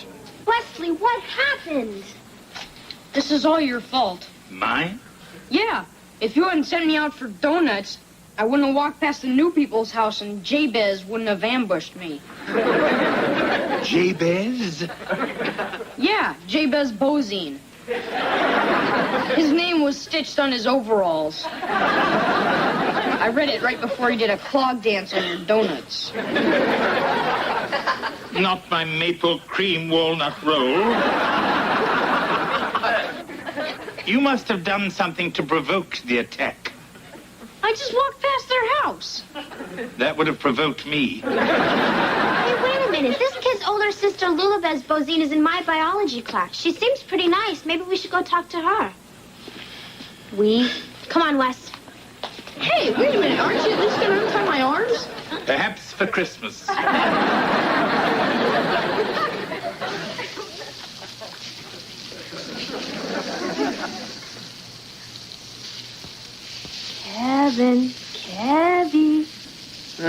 Kevin, Brecky breakfast is ready. Great. Thanks. Come on, I've set a special place for you. Sure.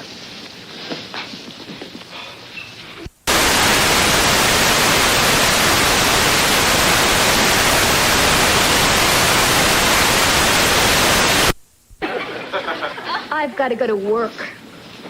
Oh, come on, Kevin. You sit right down here, and I'll take care of you.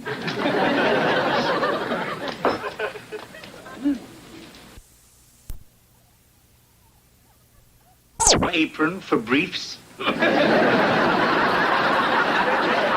No, but since I'm an attorney, I thought I could help, and this case is a challenge. What is it? Defamation of meatloaf? No, a customer found a hairnet in her chili. I'd say she had quite a beef. Well, I've got to run. Say goodbye to everyone for me. Here comes the walking wounded. I still can't believe it. Lulabeth seemed like such a nice girl. All we did was knock on her door, and the next thing we knew, we were eating dirt. Well, at least they fed you.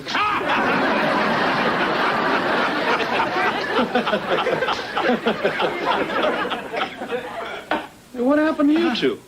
It's those Bozine kids down the street. We went over there to be friendly, and instead, they clobbered us. I'm gonna nip this thing in the bud. Nobody beats up my kids and gets away with it. Come on, Ed. We don't want to miss this. Let's move it. It's time these people found out they're dealing with Iron Fist Owens.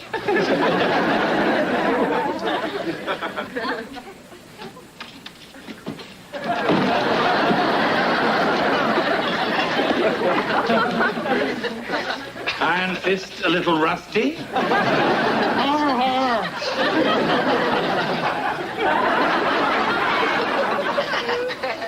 So, anybody up for a movie? Oh, I hear Love Story's playing at the campus theater. How about Gorillas in the Mist? I don't want to. Why don't we stay in? We'll order pizza. I have a better idea. Let's play Truth or Fib. You know, that game where you have to tell the truth no matter what you're asked? Sure, why not? Okay, Casey and Alan are on one team, and Kevin and I are on the other. Okay, Casey, would you rather jump from the Golden Gate Bridge or be stuck in a pit with a couple of wild boars? I'll take the bridge. I'll take the bridge mix. Come on, Casey, it's your turn to ask me one. Wendy, if you were on a sinking ship and could save only your mother or your husband, who would you save? I'd save Kevin. He isn't one of the choices. I don't care. I'd still save him. Wendy, Kevin isn't even on the ship. Then I don't want to be either. Wendy, I think it's my turn. Whatever you say, Kevin. You find a wallet containing $5,000. There is no identification. Do you turn the wallet over to the police, or do you take the money and run away to Tahiti with your old girlfriend who's trapped in a miserable marriage and is dying to get away? Hey, you're talking about us. Oh, hush, Alan. No. It's finally dawning on me. I've sat here for the last 2 days and watched you throw yourself at this guy right under my nose. Alan, the only thing that's been under your nose are the 4 basic food groups. No, you want to know something else? I'll bet you forgot to make those reservations on purpose, so we'd have to stay here. Don't be ridiculous. Yeah, was I being ridiculous when I heard you call out Kevin's name while we were making love? I did not. You did too.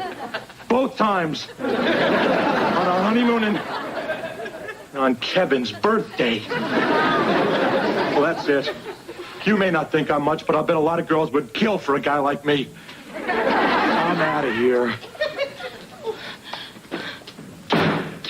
Oh, Kevin!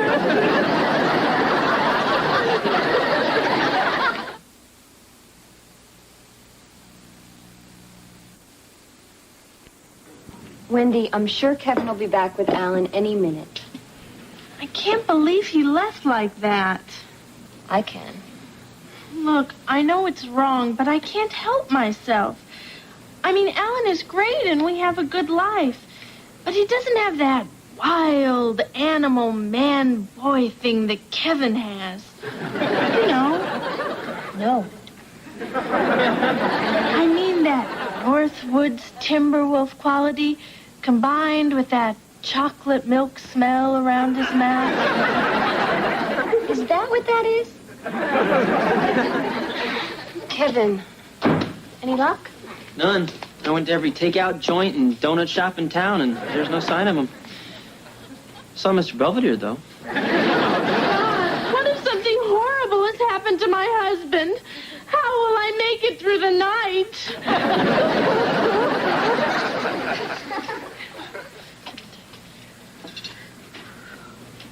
Oh, hi, Kevin. Dinner's almost ready. You heard from Alan? No, but I'm coping. Thanks for being so concerned. Sit down. Now, look, Wendy, you and I have been friends for years, and I have always loved you as a friend. But only as a friend. There can never, ever, ever be anything physical between us. All right. I understand. Good. And yet, there's a deep, pulsating animal yearning between us. It's a driving bloodlust screaming in the wilderness that must be answered now. Alan! Kevin. Wendy. I love you too much to see you unhappy, so I'm going to set you free. You are? Yeah. Just like I did with my praying mantis Giselle when I had to let her out of her bug jar. You love me that much? Well, I guess the best man won. I can't compete with her passionate memories of you. Nothing ever happened between us. Oh, come on. This is the most beautiful, desirable woman in the world, and you expect me to believe you never laid a hand on her? Yes. In fact, I never even really kissed her. Well, maybe it's time that you did. What? If you're willing to blow your whole marriage for this guy, you better make sure there's some chemistry. Go ahead, Kevin, kiss her. Huh? Yeah, Kevin, listen to the lady. What the hell? That's it? You call that a kiss? This is a kiss.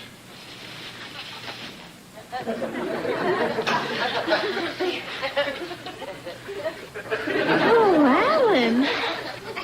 What? Let's go home. Ooh. I'm sorry if I caused you guys too much trouble. I guess when the honeymoon ended, my silly fantasies of Kevin took over. I'm glad you guys are back together. You know, Kevin may not be my fantasy anymore, but he's a great guy. He's been looking for someone like you for a long time. I'm glad he's found you. Come on, honey buggy.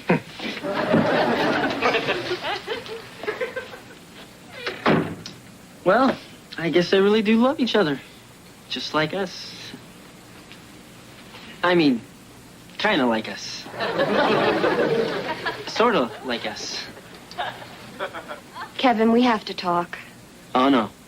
No, you don't. Every time a woman says we have to talk, it's the big kiss-off. Kevin. No, I'm not listening to this. Kevin, you're a really nice guy. Oh, that is even worse than we have to talk. I don't want to be a nice guy. I just want a relationship. Is that too much to ask? You deserve someone who thinks as much of you as Wendy does. Somebody who really loves you. I wish that somebody was me. But it isn't.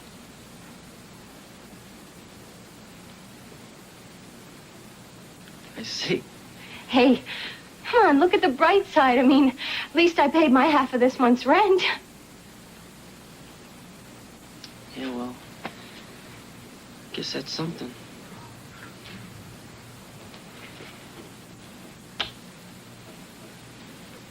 Hey, goodbye, Kevin. You see.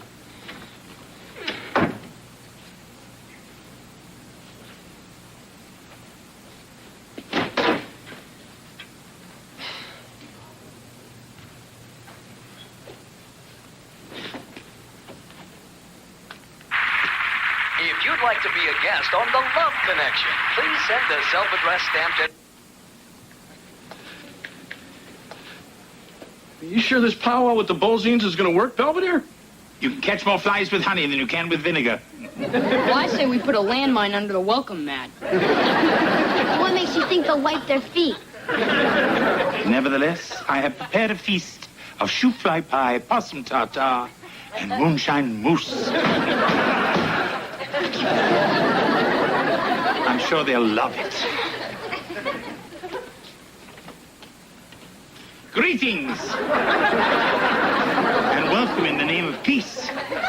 Take off your hats. We wasn't born in a barn. I was. And now look, this violence malarkey's got to stop. I mean, what did we ever do to make you mad at us? Well, sir, you and your young'uns traipse clean across our property every blessed day of the week without a by your leave. I'd call that ornery. We were just walking on the sidewalk. What's a sidewalk? The publisher's clearing house. People never said nothing to us about no sidewalk. You on the Publishers Clearinghouse sweepstakes? We couldn't believe it happened to us. Regardless, just because the sidewalk runs past your house, it doesn't mean you own it. Anyone can walk on it. Nobody's allowed to do nothing without what I say so. Someone will have to die. I lost the hairnet case, which cost the diner $4,000 in damages. Then this huge party comes into the diner, runs up a $100 tab, and stiffs me on the tip. I could kill someone. Marsh, this is the Bolzine family. They live down the block. We's the ones been whooping on your family. Whooping? We didn't want to upset you. Yeah, Dad said you had enough stuff to take care of. The day has not come when Marcia Owens can't take care of her family first. If I ever find out that you ignorant sodbusters have so much as looked at my family cross-eyed again, I will curse you with enough litigation to make Watergate look like a picnic! Help me, Lord, she be speaking in tongues. Jesus, she witch! Oh, please, call off your hate! We'll go play Matt Skunk Holler and never vex you again. Quit, Beulah Bears, grab the youngins. Let's take the sidewalk.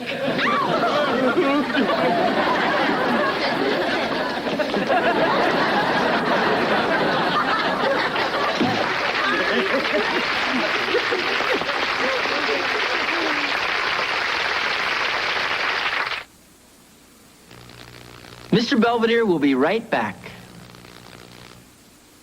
Had beaten them down. The siege of the Bozines has finally ended, thanks to Mrs. Owens. She may have lost the hairnet case, but she won the respect and admiration of her family. Since the abdication of his roommate, we've seen a lot more of Kevin. I must say he seems a bit lost. These Owens men certainly are at the mercy of their women folk. But then, we're all at the mercy of some woman.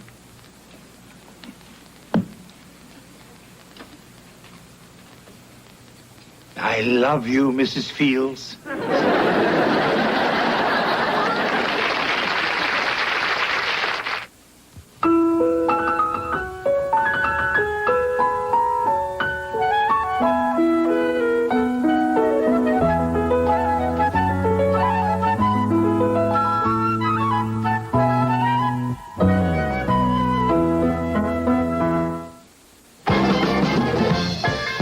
I'm Jeff Greenfield. Later on Nightline, remember El Salvador, the death squads, guerrilla attacks, the warnings of another Vietnam? An election this weekend could bring it all back.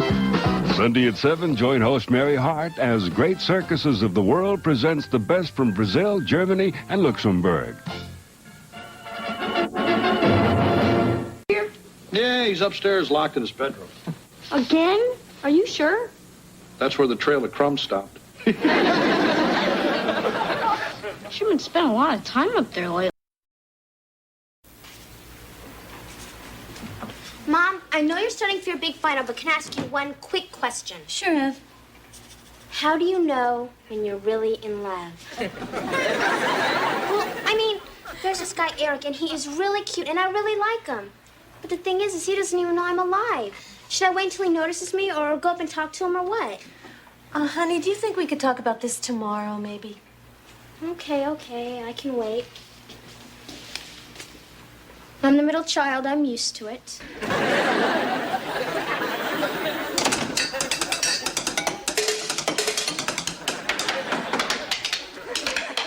Hey, Mom. Am I bothering you? Sorry. You're getting better with those. Thanks. You know, my band teacher says if I keep it up, he might even let me get a drum. Yeah? And if I keep this up, I might even pass my exam. Oh, God, I forgot you're cramming for your finals. They're tomorrow, huh? So I guess you must be getting a little nervous. No, why should I? I mean, the last final I took was what, 17 years ago? Really? I didn't know they had it back then. Mom, just look at my costume for the hygiene pageant. You look like a perfectly fine tooth to me. I'm supposed to be a bicuspid, but I think I look more like a molar. Does this belong to anyone? Yeah, it's mine. Well, it doesn't belong on the stairs, and you don't belong in here. Your mother's trying to study. All right, we're going. Don't study too hard. What about me? Go floss yourself.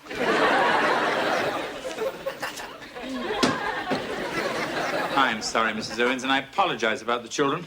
I assure you there'll be no further interruptions. Thank you, Mr. Belvedere. After I finish making my popcorn.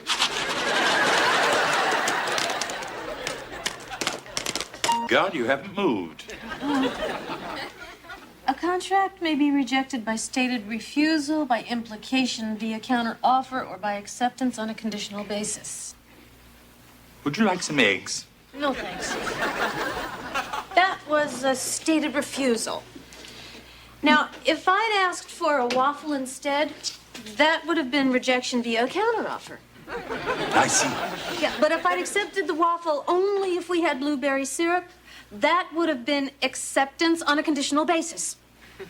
I'd offer you a Pop-Tart, but I'm afraid you might sue me. Our husband's allowed? Morning, honey. You never came to bed last night. I missed you. Oh, I'm sorry. I couldn't help it. I know you gotta study. It's just, I don't like sleeping alone. It's spooky. Perhaps we can get you a nightlight. Or a Cabbage Patch doll. Oh, my God. Look at the time. I gotta go. Do I look all right? Go anyway. Well, this is it. Wish me luck. Good luck, Mrs. Owens. Knock 'em dead, Marsh. I'll try. Bye. Bye. Cabbage Patch doll. You can borrow mine. Morning, kitten. Hi, Dad. What's the matter? Nothing. If you looked any droopier, you'd trip on your lower lip. It's just nobody ever has time to listen to my problems. Oh? Well, gotta go. I'm kidding. Come on, Dad. This is serious. I'm sorry. Come on, tell your old man what's bugging you. You won't understand. You're just a dad. Sure I will. Come on. Well, you see, there's this guy, Eric, and I really like him, and he's really cute. Thing is I just don't know what to say to him. Just tell him if he touches you, your old man's gonna kill him. Dad, I hardly even know him. Good. Keep it that way. Thanks, Dad. Anytime, kitten. Let me out of this thing. Wesley, what are you doing home? I thought you had a rehearsal for your dental extravaganza. I got extracted. What happened? Did you bite someone? No, I punched Howie Huffnagel in the nose. He was playing an impacted wisdom tooth, and he kept trying to crowd me out. Yes, as a rule, wisdom teeth are rather pushy. Well, anyway, now I'm out of my pageant for good. I am sorry, Wesley. Well, that's okay. At least now I don't have to brush my teeth anymore. Always a bright side, isn't there?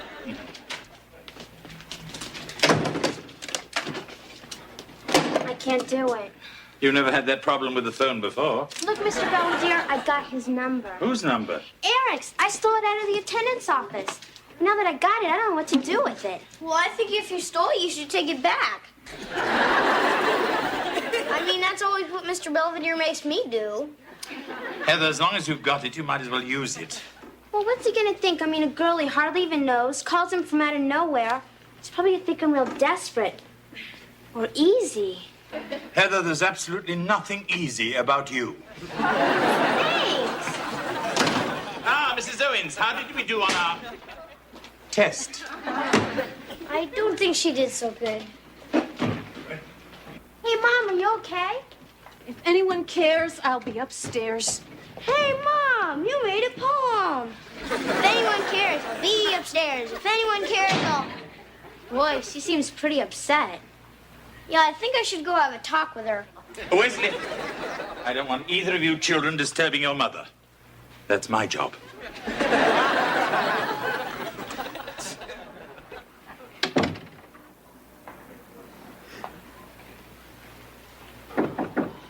Who is it? Mr. Belvedere, everything all right? Yes, everything's fine, thank you. May I come in? No. No, I'm not dressed. Neither am I.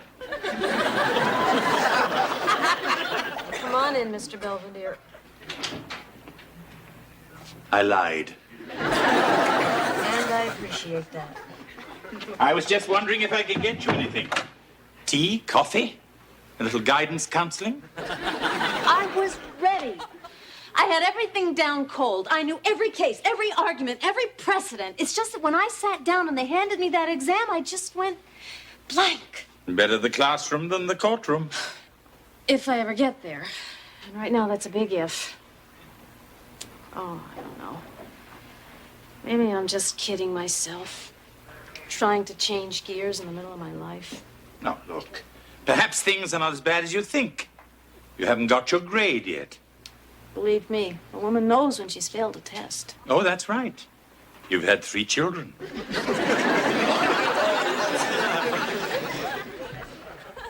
Hey, Heather. Phone. Who is it? It's Eric. Eric! Ah! I didn't even know I had my number. Hello, Eric? This is Heather. What do you mean, what do I want? You called me. I told him you wanted his body. Sorry, can't talk now. Bye. Wesley, I'm gonna kill you, I swear! A simple thank you will be enough. Hey, guys, what's going on? My life is ruined. I got kicked out of my pageant. Great, where's your mom? She's up in your bedroom with Mr. Belvedere, and they don't want to be disturbed. Not my day, is it? Oh, Mr. Owens, I'm glad you're home. Me too. Mrs. Owens had rather a tough time with her exam. She's feeling very low. Oh, yeah? Well, come on, guys, let's go up and jolly up old Mal. Hey, look what I got. Did anyone order a firing squad?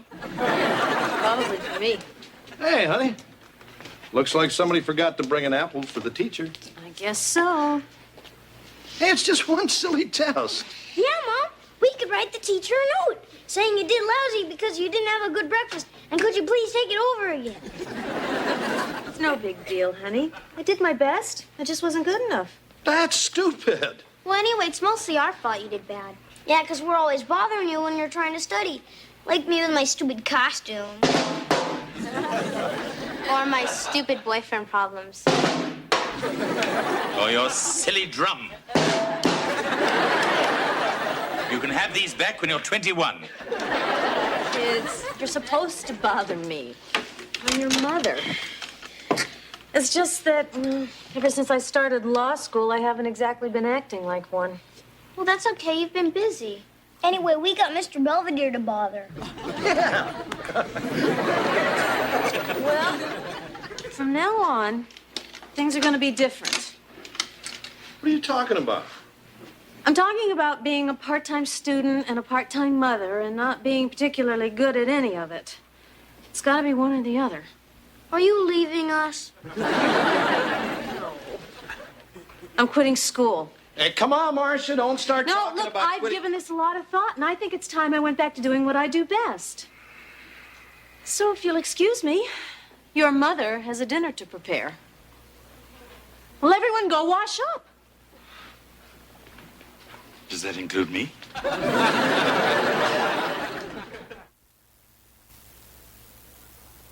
Any luck? She doesn't want to talk about it. All she keeps saying is she's going to make us the best dinner we ever had. Better than mine? She's not just upset, she's delirious. Where do I keep the egg beater? Top middle drawer. And the eggs? In the chickens? I wish there was something I could do. You could pack. Perhaps I should. I'm kidding. Look, she's just a little tired. All she needs is one good night's sleep, and she'll be back to her old scholastic self.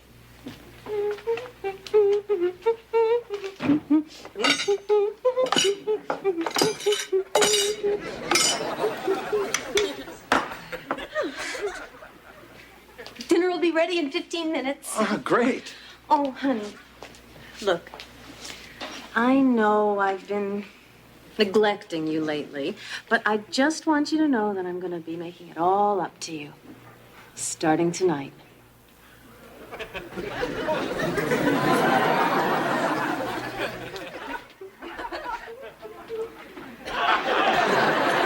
So much for our good night's sleep.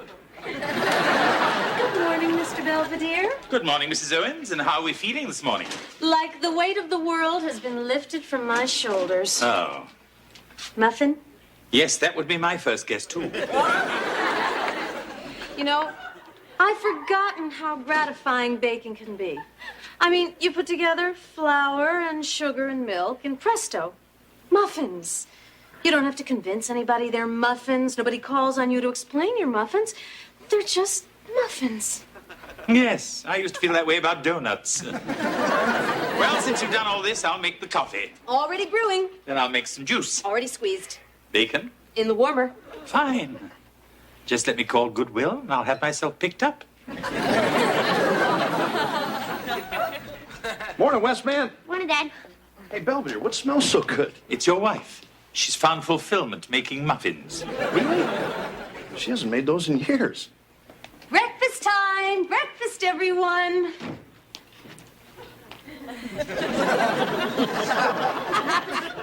Morning, Tiger. I can't believe it! He wants to take me out this Friday. Who does? Eric! What am I gonna do? What am I gonna wear? Well, we'll go out to the mall this afternoon and pick out something nice for you. You mean it? Hey, Mom, can I come too? I want to stop at the pet shop and take a look at the lizard. Oh, sure, honey. Now, come on, everyone, into the kitchen. Breakfast is ready. You don't want those blueberry muffins to get cold. Oh, boy. Something sure smells good. If anybody needs me, I'll be in my room. Now, that's what I call a shine. Hey, honey.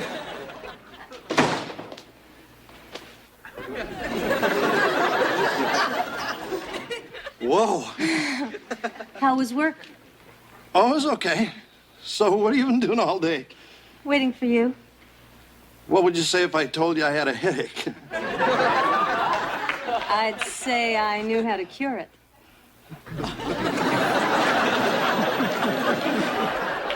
Mom, what are you doing? Oh, I'm just making some treats for when your little friend comes over. Mom, Eric and I are going to the movies. We're not going to have time for all of this. There's always time for good manners. Besides, your father and I want to meet him. Fine. Anyway, you never send a fellow away hungry. That's how we gals keep our men. Sure, Mom. Be right back. Oh, you're both wearing the shirts I made you.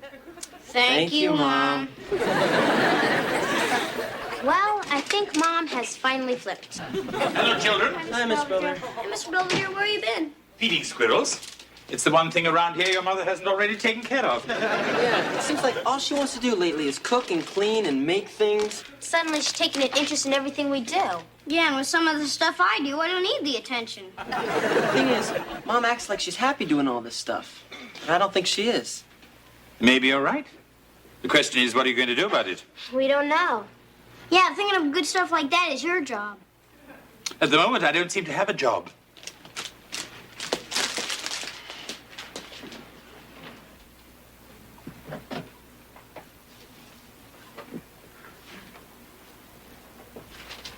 Need any help? Oh, no. I was just dusting, before the company comes. Isn't that one of your law texts? Yes, these things are so big, I might just get rid of them. Oh, I don't know. I always felt they gave the house a certain warmth. Besides, they might come in handy. You never know when you might get slapped with a lawsuit. I mean, especially with a son like Wesley. Let me see. Now, if... Look what you're doing! You said, and you said no! Oh, ungrateful, eh? Not here yet, huh, kitten? No, but he's gonna be here soon, so could you please turn that off? Please? Oh, it's stuck. Hit it on top of the head. All right. Now could you go someplace? What's the matter, Heather? You ashamed of us? Hey, okay, knock it off, you stooges. Come on, kitten. Your old man's got to at least meet the guy who's taking out his little girl. Sure, Dad. And so do I, because I'm the one that brought you two together. Uh-oh, Betty Crocker alert. That's him! Somebody get the door. You're standing right there. I can't answer it. I'll look too anxious.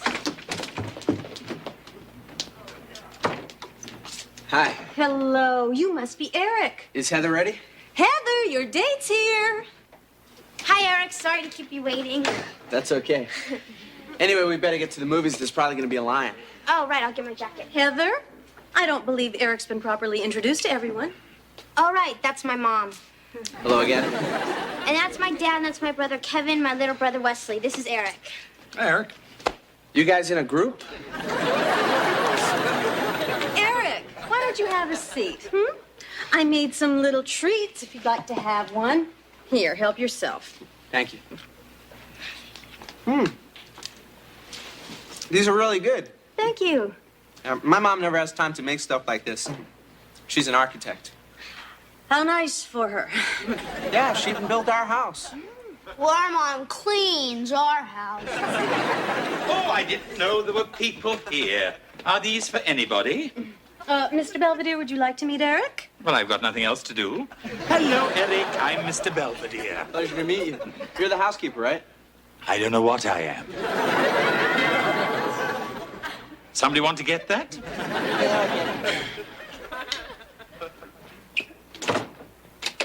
Yeah. Are you Marcia Owens? No. Can I help you? Are you Marcia Owens?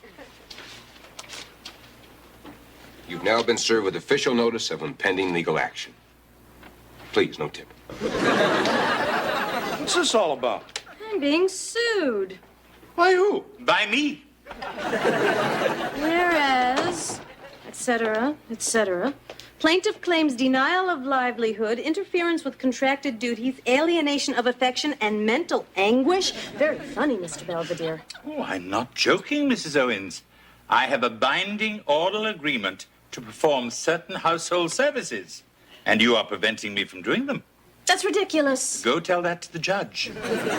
Look, even if you were serious about this suit, which I know you're not, it wouldn't stand a chance in court. Why not? Well, first of all, although our contract was conditional on your performance of specific duties, it did not create a right to perform them, simply an obligation. Is that so? Yes, and secondly, whatever contract we did have was solely contingent on my attendance at law school. Objection. It was contingent upon your completion of law school. Come on, Marcia, you're not happy doing all this. Yes, I am. I'm very happy. I'm fulfilled. I love taking care of my family. Eric, please, have another crab puff. Put that tray down. That is my job. Mr. Belvedere. You touch that, you're in big, big trouble. Now look what you've done. And I just shampooed the rug. Having fun, Eric? You know, Eric, this reminds me of a little brouhaha between the Pirates and the Phils. Huh?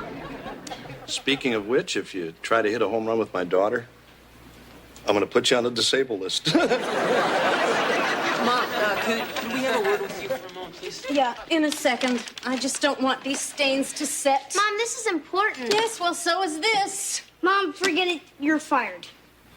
What? The three of us talked it over. We examined all the facts. And we're sorry, but we're just going to have to let you go. You mean you're firing your own mother? Yeah. It's for your own good. Come on, Mom. You really happy staying home all day making muffins? What else am I good for? Nothing, so you might as well go back to law school. I can't. I just can't hack it. I don't know. You hacked me up pretty well. That's true. Look, it was nice having you around for a while, but the fun's over. You're going back to school, and you're going to hit those books, and you're going to be what you always wanted to be. One hell of a lawyer. And I don't want any discussion, any excuses. This is it. I'm putting my foot down. I believe you put it down on a melon bowl. George, no, don't do that. You're just making more work for Mr. Belvedere. Does that mean you're going to be a lawyer again? I'm going to try. Thanks. I love you guys. I'm glad we could settle out of court. Come on, everybody, into the kitchen. Last chance for Mom's famous muffins. Oh, come on, Eric. You're going to miss all the fun. You mean there's more?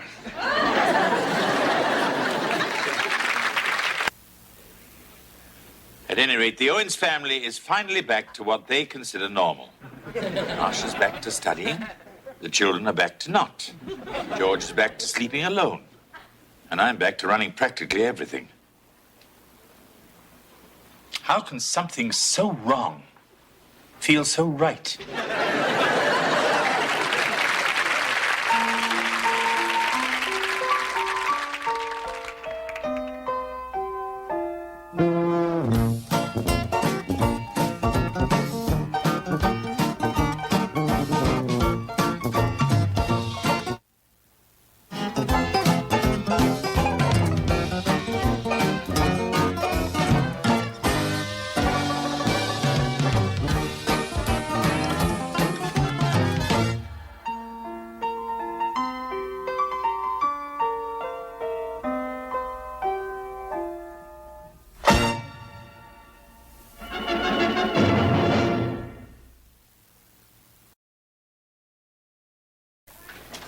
Hi, Mr. Belvedere. I'm going upstairs now. Wesley, I know I shall regret asking this, but where are your shoes?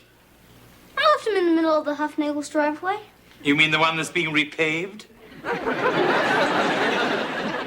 Now you tell me. Stop following me. What's the matter, honey? Nothing. Don't look at my feet. Where's your shoes, champ? Apparently, Wesley mistook the Huffnagel's new driveway for the courtyard at Grauman's Chinese. I didn't know it was wet cement.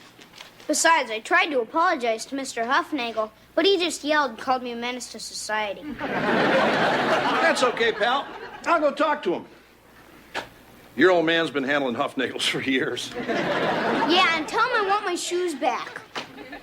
Hey, Homer! Hey, Pasa! You better go soak your feet before that cement sets. Okay. Bonjour, mon ami. Comment allez-vous? Very good, Heather. See, I don't need a tutor. Fine, but if you don't pass French now, you're just going to have to take it again this summer. Summer school, mon Dieu. Mom, I don't want some stranger coming into the house telling me how dumb I am, especially in another language. Anyway, Andrew's been tutoring me, haven't you, Ange? Oui, oui. Andrew, you never told me you spoke French. I'm sorry. Alors, ça fait longtemps que tu parles français? Le garçon vient de manger mon parapluie. What did you two just say? I just asked Angela how long she'd been speaking French. And she said the waiter had just eaten her umbrella. Ped, you're getting a tutor, and that's that. Oui, ma mère. Besides, your teacher said Kyle is a very nice young man, and he's one of the best French students in his high school. A sophomore? Heather, maybe he's cute. Maybe he's got a car. Maybe he's on the football team. Maybe that's him now. Wait a minute, Mr. Belvedere. Don't answer yet. I mean, I gotta go change. Heather's doing my hair. Yes? Hi, I'm Kyle. I'm Heather's tutor. Please come in. I assume this is the Owens residence, but I've been wrong before. Looks like you don't have to worry about your hair.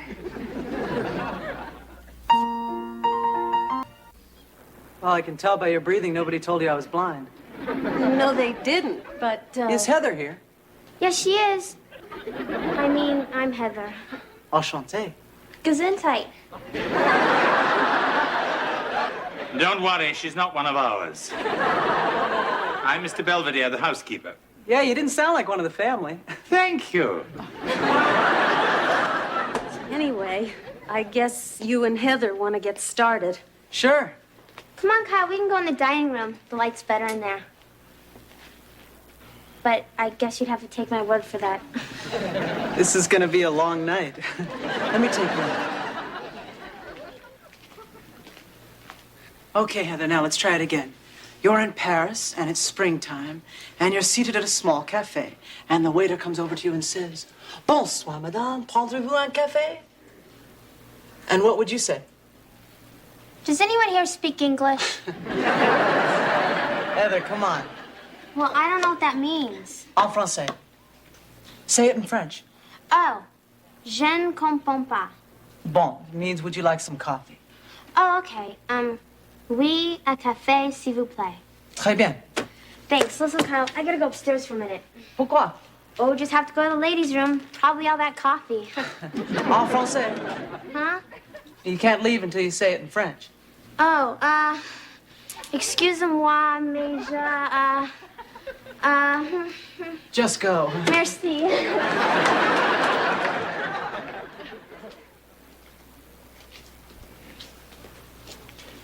Mrs. Owens, what are you doing? Making a salad. I was going to do that. Oh, that's okay. I've been studying for the last 4 hours, and I was really in the mood to do something mindless. Oh. I'll be over in the corner then. Coloring. Stupid Huffnagels! See, you got Wesley's shoes back. Did you trade them for your own? How was I supposed to know they repaved the front steps? Uh-oh. I mean, Homer comes out and starts screaming. I thought your kid was a bozo. Now I know where he gets it from. I mean, do you believe he said that? Yeah, well, just wait and see what happens the next time that stupid dog of his comes sniffing around our lawn. I'll tell you, I'm going to do something that... Don't get yourself all worked up. Homer just lost his temper, and I'm sure he feels real bad about the whole thing. Yeah. Is there a problem with the Huffnagels? Kevin, what happened? I was just walking by, and Homer says, "Hey, there's another one," and they turn the hose on me. This is serious.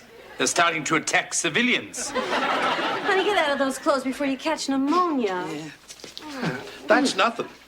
Wait till you see what the Huffnagels catch. Who are you? Oh, I'm Kyle. I'm Heather's tutor.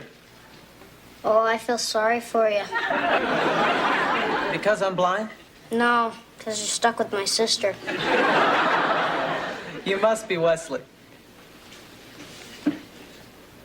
So you're really blind, huh? Yep.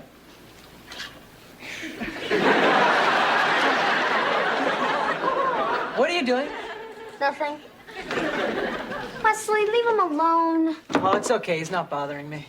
Yes, I am. Well, we gotta study, so dégage, petite peste. Yo, Pepe Le Pew to you, too. Yeah, that'll be 15 number 7 dinners, 2 dozen egg roll, some ribs, and 10 orders of ramaki. Dad, I hate that stuff. It's got liver in it. Yeah, I want it delivered right away. Oh, the name? Homer Huffnagel. 202 Spring Valley Lane. Looking forward to it. Getting even with the Huffnagels, huh, Dad? Just a little prank I used to pull in college, Wes. Pretty funny, huh? Not bad. I usually order furniture. All right, Wesley, you've had enough fun watching your father sink to your level. Now, take out the garbage. Okay.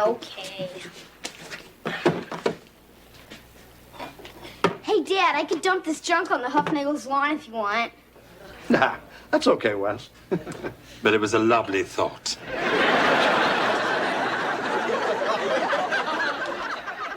Désolé, mais votre heure est finie. Okay, don't tell me.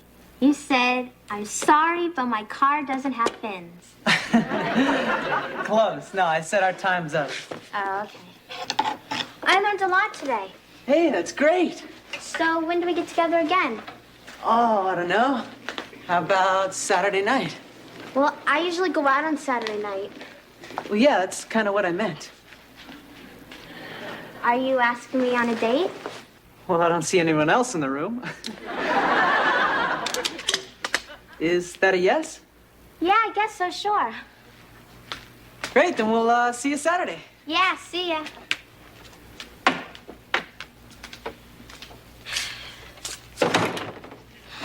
What'd I just do? Don't move. I want to practice my knife trick. Hop! Go ahead. What's the matter, Heather? I told Kyle I'd go out with him.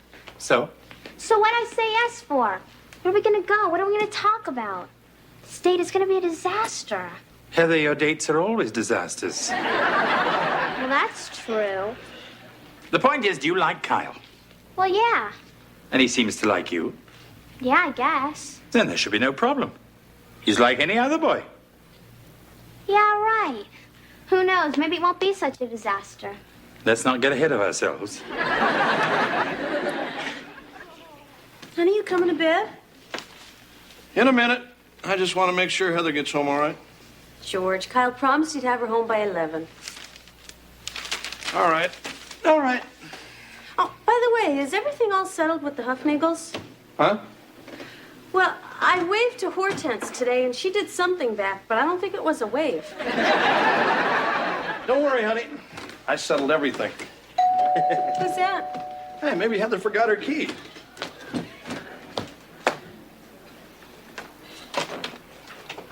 Buenas noches. This is the Owens residence? Yeah, but... Your dinner, amigo. Ándale, ándale, ándale. Ándale, ándale. Música.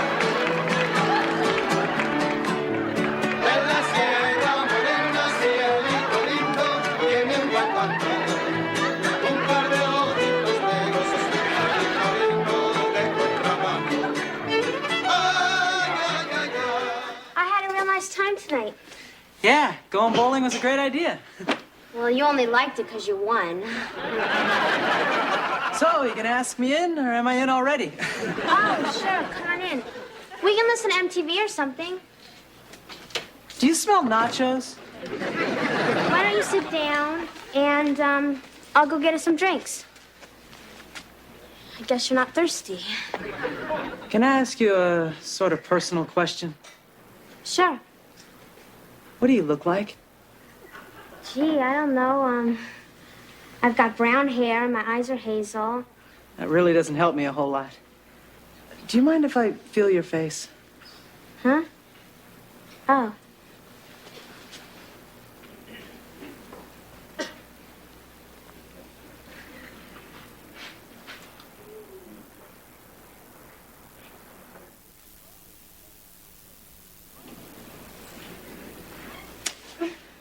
What's wrong?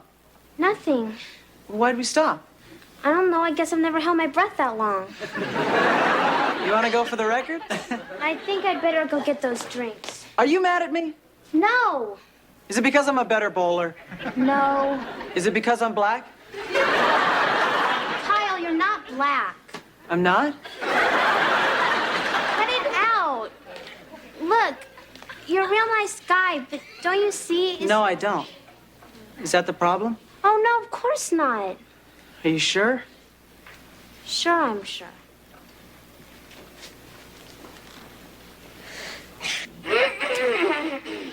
Wesley, what are you young people up to? Wesley! Are you kissing my sister?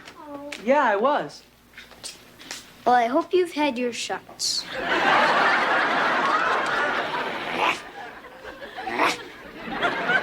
George, this stupid feud with the Huffnagels has gotten completely out of hand. What are you talking about? I mean, the egg rolls and the mariachi band and the toilet paper and the trees was a lot of fun, but now we're losing some very nice neighbors. We are? Yeah, the Huffnagels are moving. There's a sign out front that says open house, and there must be 30 people standing on their lawn. George!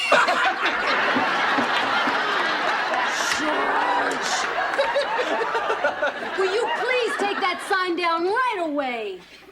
What kind of example are you setting for your children? It was his idea. Come on, guys. Let's go do what your mom says. Hello? No, this is not Monique's house of pain. I wish we thought of that.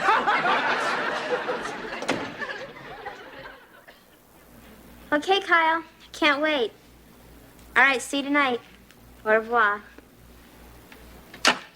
Oh, this is a disaster. What's wrong? I thought you liked him.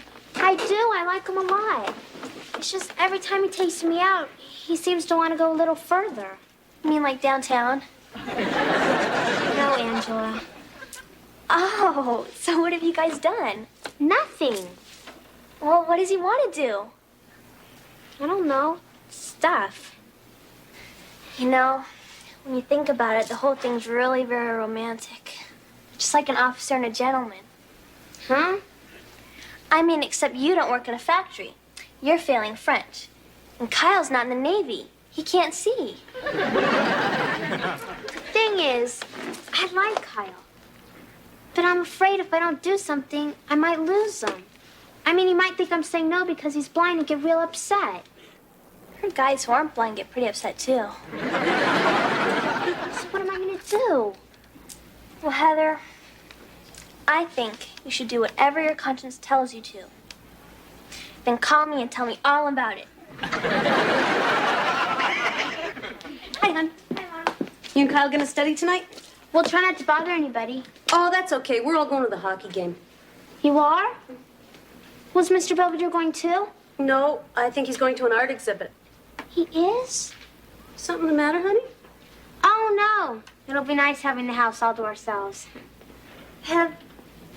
Very proud of you. Why? Well, for one thing, you're doing a lot better in French. Oh, merci. And I'm very proud of the way you've been handling yourself with Kyle. I mean, a lot of girls your age wouldn't be able to see past his handicap, but you didn't let that stop you. Oh, no, not me.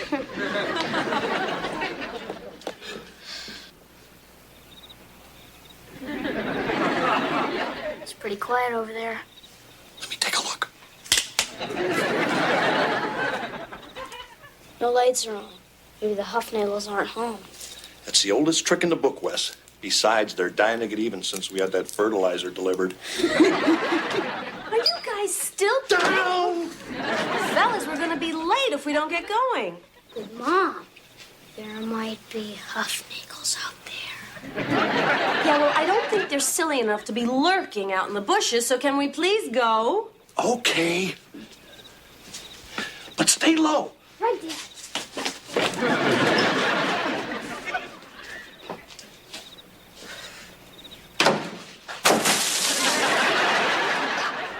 Yeah, Angela, everybody's going out tonight, and it's just gonna be me and Kyle.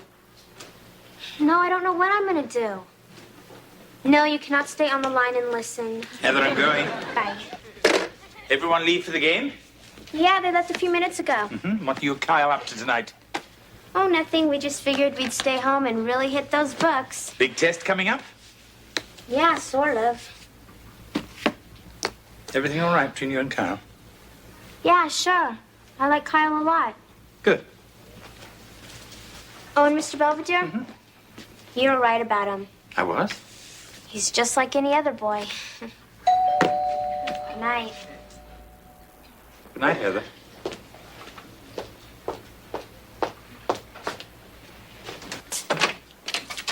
Hi.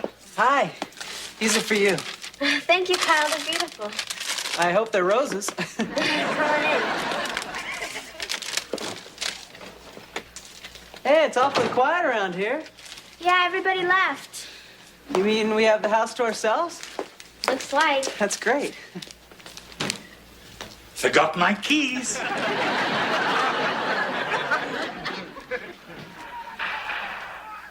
Mr. Belvedere, shouldn't you be leaving for your exhibit? Oh, no. I hate being the first one at an affair. Don't you? Anyway, did I tell you this is one of my favorite movies? Yeah, about 45 minutes ago. I guess time flies when one's preventing fun. Mr. Belvedere. All right, I can take a hint. I suppose you children want to get along with your French? Thanks. Heather, I'm leaving now, unless you need me for anything. No, it's okay, Mr. Belvedere. Very well. As we say in the south of France, you'll be good now. Well, I guess we better get started. Sounds good to me.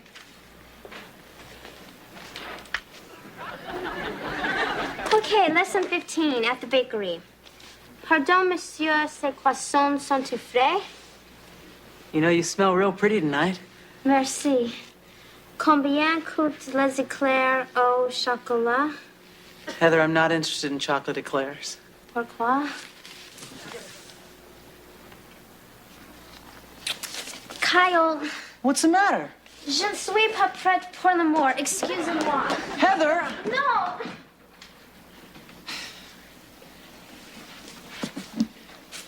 You know, your French is getting much better. Come back, please. Heather, where'd you go? Come on, where's that pretty little smile? Heather? I don't understand. I thought you liked me. So what's wrong? Maybe the young lady just isn't ready yet. Oh, God, he's back. Afraid so. Mr. Belvedere, what are you doing back? I came back because I thought I might be needed. But apparently I'm not. Thanks anyway, Mr. Belvedere. Well, good night again. I guess I better get going, too. Yeah, I guess so. Actually, I suppose I should thank you. For what? Oh, for turning me down and making me frustrated, just like you would any guy. Oh, it was nothing. Oh, see you Monday? Yeah, sure. Good night. En français. Bonsoir, Kyle. Bonsoir, Heather.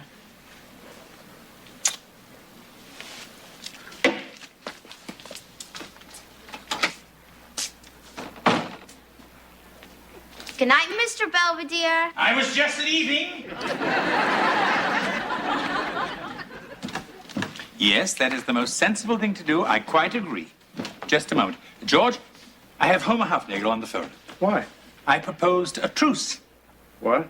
I think this silliness has gone on long enough. And Homer has agreed to cease hostilities effective immediately. What are you going to do, Dad? Honey? Okay. Tell Homer that's fine. Homer, it's agreed. The war is over. Ah, nuts.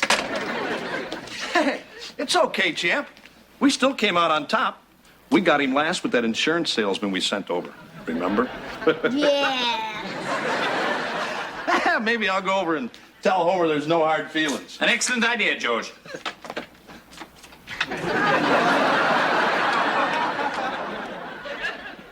Didn't I mention that? They say that French is the language of love and diplomacy, and this has been a week of both. Heather and Kyle are dating again, but they have an understanding. Kyle decides where they go, and Heather decides how far. Meanwhile, I finally ironed out the details of the Owens-Hufnagel peace accord. They have agreed to keep their Doberman on a leash when near our property, and we have agreed to do the same with Wesley. À la guerre, comme à la guerre.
If you'd like a break, I'd be happy to slap you around.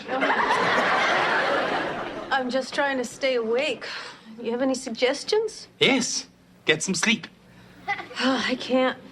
I have to learn all these cases by the end of the week.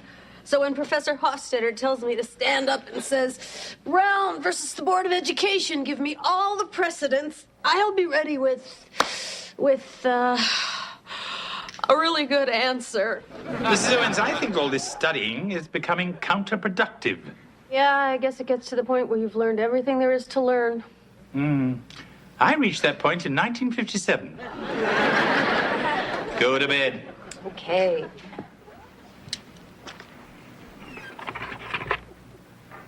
Stupid rat. That's it, cheese eater.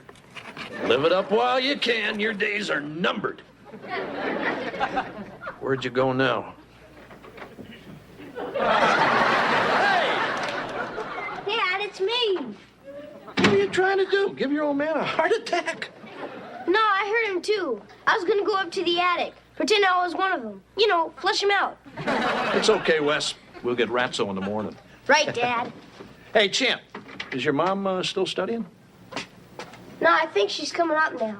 Give me the mask. I'm going to give her a little scare. Great idea, Dad.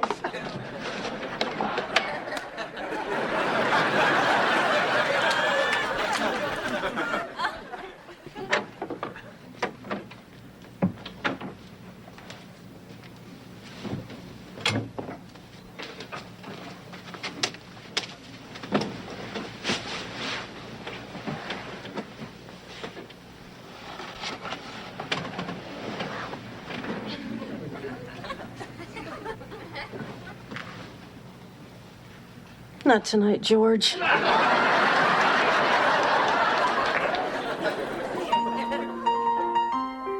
at me. Not now, I'm eating. I'm a big, fat, disgusting blob. I hate myself. All right, Heather. Now, what's the matter? I gained 3 pounds. Oh, no. Hey, look, this is serious. All I ever do anymore is put on weight. Heather, you're only 15. Your body is still changing. So? Your mother has a wonderful figure. I'm sure you'll turn out just like her. You think so? Unless you take after your father. Thanks a lot. Heather, you look fine. Believe me, it's all in your head. Hey, Wes, Mr. Belvedere. How's it going, Chunky?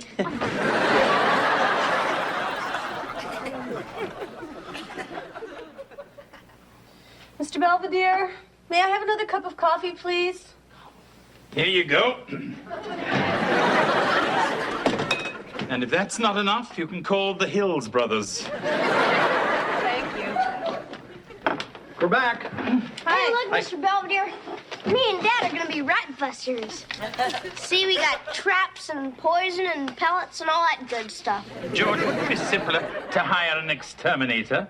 Why should I pay some bozo $75 to do something I can do myself? Yes, and for only $110.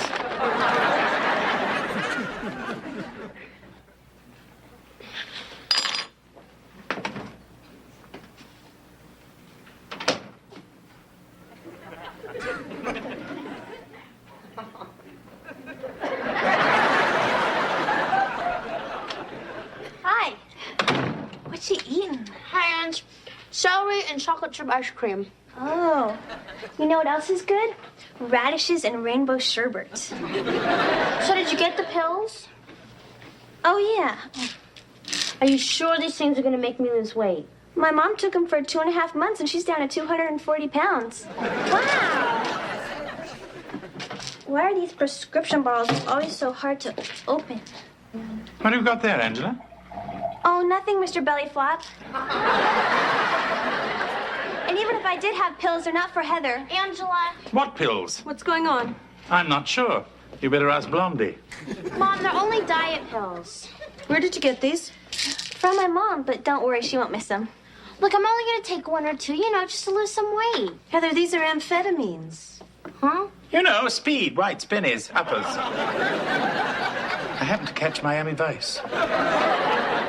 The point is, these pills are dangerous. They don't just suppress your appetite, they affect your entire system. They make you hyper, they don't let you sleep, and they can be very addictive. Gee, Mrs. Owens, you sure know a lot about this stuff. Oh, I forgot you grew up in the 60s. But if I don't take something, how am I ever gonna lose any weight? Heather, I hear there's a revolutionary new weight loss system called willpower. Yeah? Of course, I've only read about it, but I hear it works wonders. That's a very good idea. Mr. Belvedere can put you on a sensible diet, and I'll take care of these. And I'll take care of this.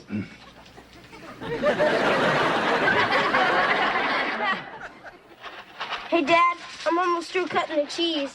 Good. Now we can start baiting the traps. Yeah. Mr. Belvedere wanted me to tell the great white hunters the dinner's in 10 minutes. Yeah. So, Kev, you want to help? No thanks. Hey, come on, Kev. Me and Westman are closing in for the kill.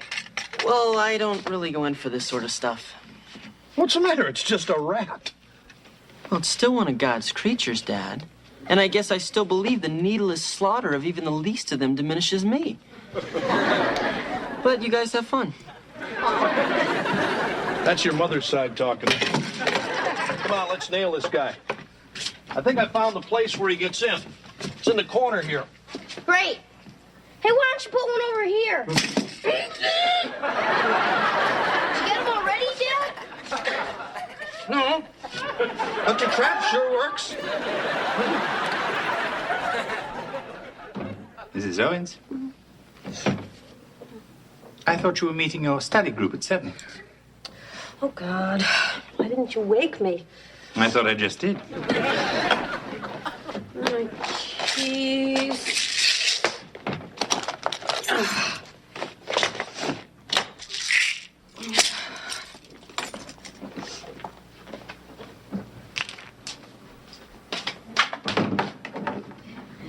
Real funny, Mr. Belvedere.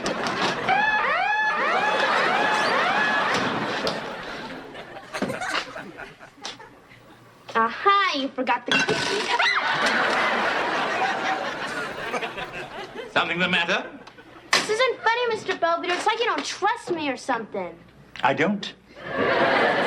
But cheer up. Tomorrow you have a treat. Plain yogurt on a rice cake.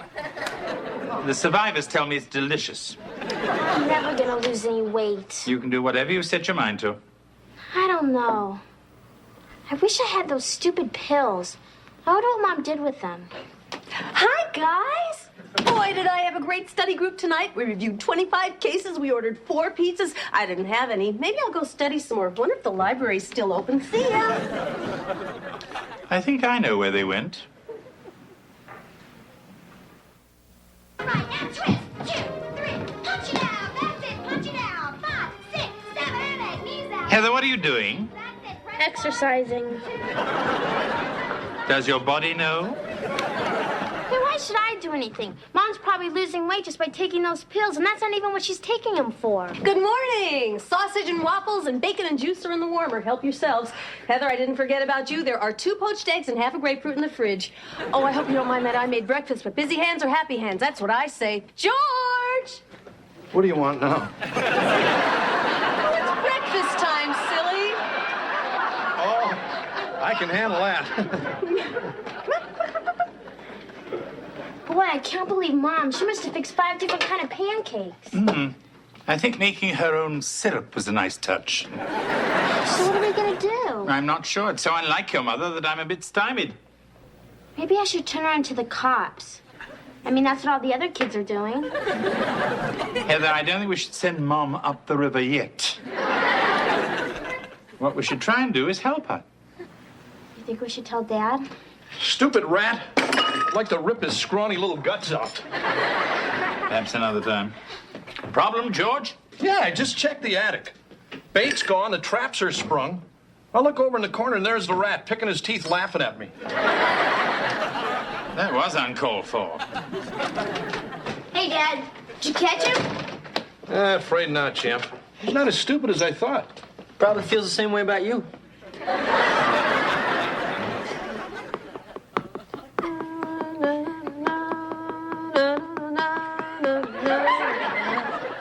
You gotta know how to pony.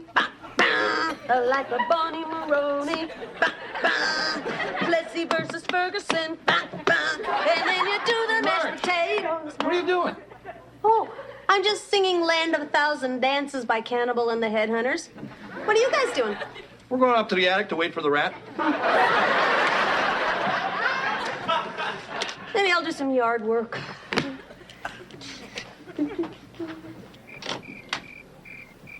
Hey, honey, what are you doing out here?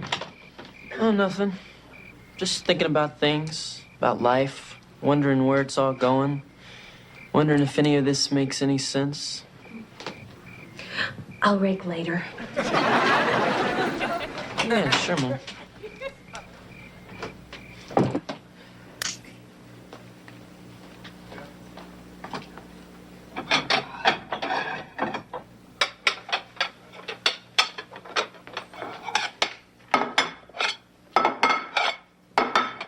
Mrs. Owens. Oh, everybody seems to be up.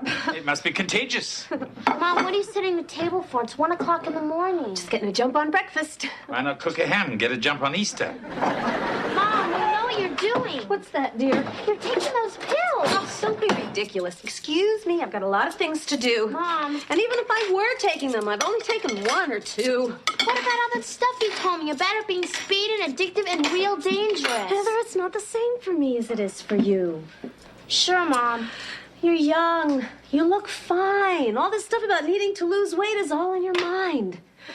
But my test tomorrow, it's very real. And I need those pills to stay awake and study because I've got to do well. You can understand that, can't you? Yeah, I understand. You can say one thing and do whatever you want. She'll understand when she gets older. Good. Then perhaps she can explain it to me. Sometimes you do things you wouldn't normally do just to help you get by. But I'm only taking them for this one exam and then never again. With all due respect, Mrs. Owens, you're full of it. What about the next big test or the one after that? What about the night you graduate? You may want to stay up late and party. That's assuming, of course, that you do graduate. Because sooner or later, this stuff catches up with you. I am trying to survive in a class where everyone is half my age and twice as smart. What am I supposed to do? Why not do what the rest of us do? Get by on fear and adrenaline. Well, if I want a lecture, I can get one at school.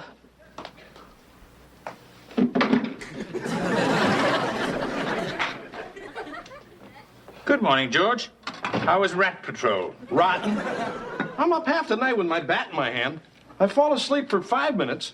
My sandwich is gone. My thermos is empty. How in the hell does a rat unscrew a thermos? Counterclockwise? Hey, honey. Hey. I'm sorry I didn't come to bed last night. Oh, I didn't notice. No, I mean, I didn't come to bed either. I must have been studying. All right. Hey, so good luck with your oral thing today. Thanks. Yeah, good luck with your rat. You two have something very special. I gotta go. Do well. Where are they? Lose something? My pills. They were in my purse, and now they're not. They didn't just get up and walk away. Those ones might. Mr. Belvedere, I have a test in an hour. I know you took them, so why...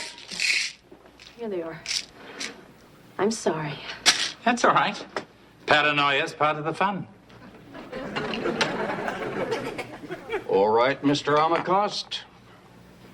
If Lochner versus the state of New York doesn't, as you put it, ring a bell, how about Shelley versus Kramer? I know Kramer versus Kramer. That's it, Mr. Amakost. Keep your sense of humor. You'll certainly be needing it when you get your grade. Good afternoon.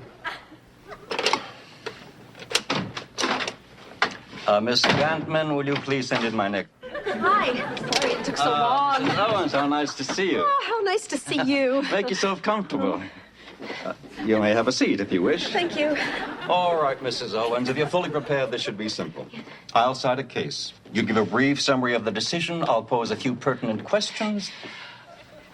You can stand if you like. Thank you. Fine. Now, what, if anything, can you tell me about the Youngstown Sheet and Tube Company versus Sawyer? In the Youngstown Sheet and Tube Company versus Sawyer, the Supreme Court was called to rule upon the authority of the president to take possession of private property. In this case, ruling unconstitutional President Truman's seizure of the nation's steel mills to prevent a strike during the Korean War. The majority opinion was handed down by Justice Hugo Lafayette Black, with Justices Frankfurter Jackson, Douglas Clark, and Burton concurring. Don't you ever clean this place? And Justices Vinson, Reed, and Minton. The majority noted the president's power to issue the order must stem directly either from an act of Congress or from the Constitution itself. Further, the court reasoned there is no statute which expressly authorizes the president to take possession of private property, nor is there any act of Congress from which such power might fairly be implied. Thank you, Mrs. Owens. I know more. I'm sure you do. But Mrs. Hofstede is expecting me home by Christmas. Good afternoon, Mrs. Owens. You mean I'm finished? Yes. Thank you.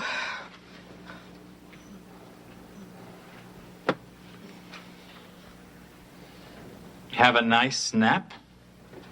Mr. Belvedere. Where's Professor Hofstadter? He left right after he tucked you in. Oh, no. He must think I'm such a jerk. Yes, he does. Did he say anything about the test? I believe he said you passed. I did? He also wanted to know if you were available Tuesdays and Thursdays, whatever that means. I guess I went a little out of control. This time a little, next time a lot. Keep this up, and I wouldn't want you for an attorney. Neither would anyone else. Look, I'm tired. Really? Why not pop another of your friends? No, thank you. I'm through with those pills. Fine, then we can set them aside for Kevin. He starts college next year.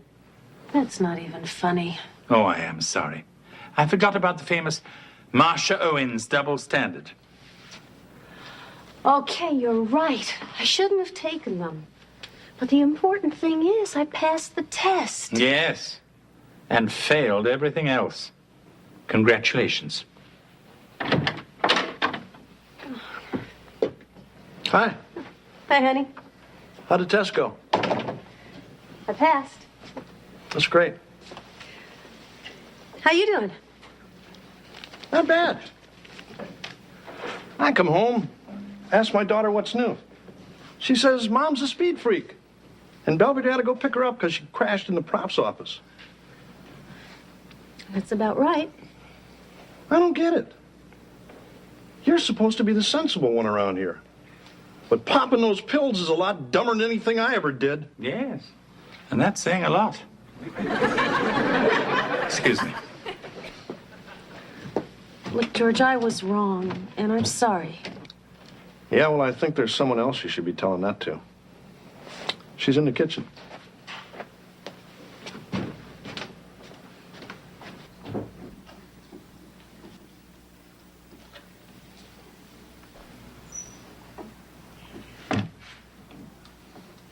Hi, Ed. Having a little snack?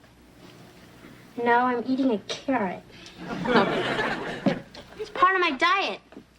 I can't take pills like some people. I don't blame you for being mad at me. Who's mad? I think it's great. You dress nice, go to law school, do drugs. Hey, I got the coolest mom on the block. Look, Heather. You're my mother. I look up to you. You're supposed to know what's right. I mean, whenever I'm going to do something, and I'm not quite sure if I should or not, I always ask myself, what would Mom think? And then if I think you think it was wrong, I don't do it. Or if I do it, I make sure you don't find out. I thought that it was worth anything to pass that test. But it wasn't worth losing your respect. So what do you want me to do? I don't know. You could give me a second chance. Yeah, I guess you've given me a few.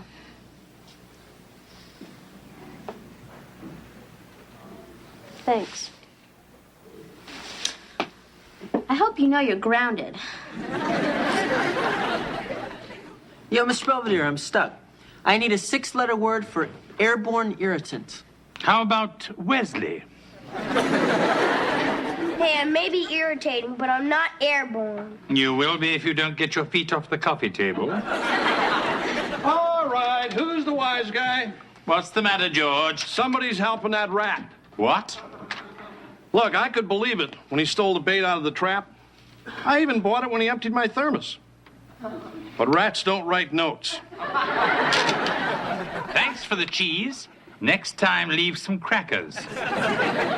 Very funny, Belvedere. Oh, don't look at me. I would have asked for cookies. Hey, hold on. I know who's behind this, Mr. Humanitarian. With that big spiel about all God's creatures. Hey, I didn't mean that junk. I just said it so I wouldn't have to help.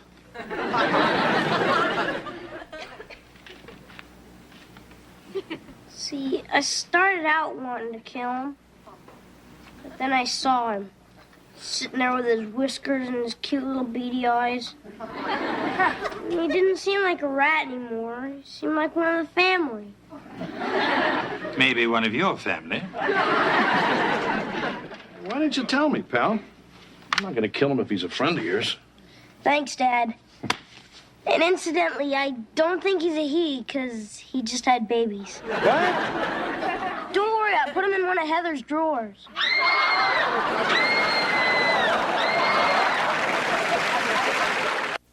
It's only 9:30, but the entire Owens household has already retired to their rooms. George and Marcia to get some much-needed rest, Wesley to tend his flock of squiggly little rodents, and Heather, in a last-ditch attempt to sweat off some pounds, has recruited Kevin to wrap her in cellophane before turning in. As for me, I'm trying to help the poor girl by removing everything from the kitchen that could possibly tempt her.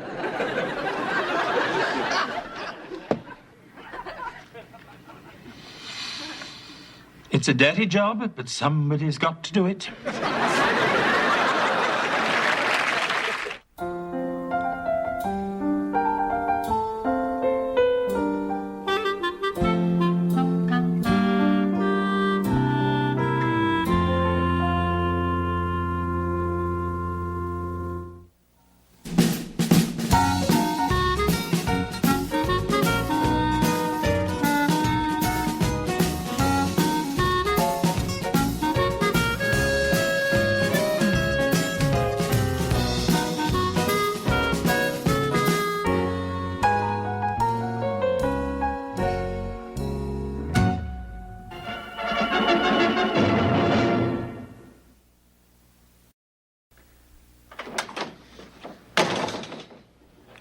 You're home early. Have you seen my address book? Oh, there it is. Goodbye, Gretchen. So long, Cindy. Drop dead, Dana. Wasn't Dana your date for tonight? She was until she saw her old boyfriend at the snack bar. I said, all right, babe, who you with, him or me? Looking back, it was stupid to give her a choice. But I don't care, because as of right now, I'm through with women, and that includes their dumb phone numbers. Well said, Kevin. Thanks. Too bad that was your mother's address book.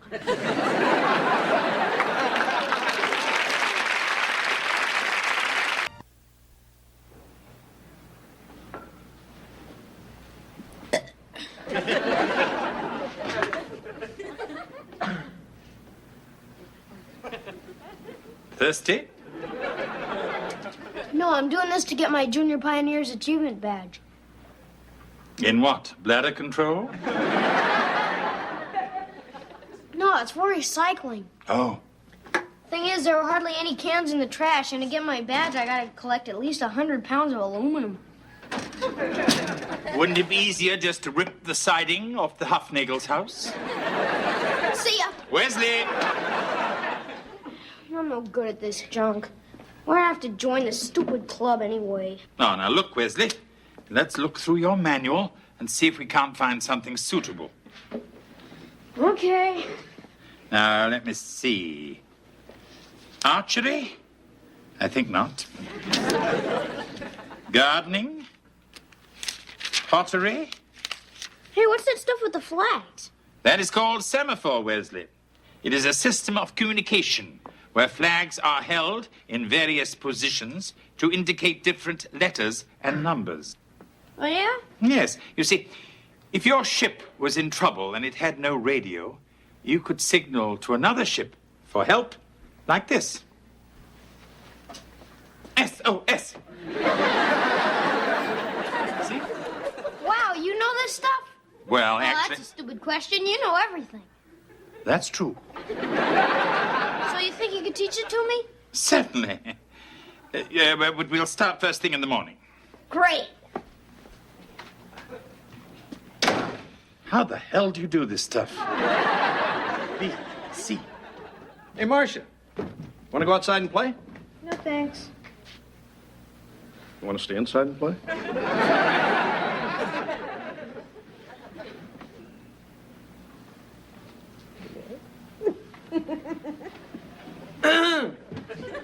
Hey, Kev.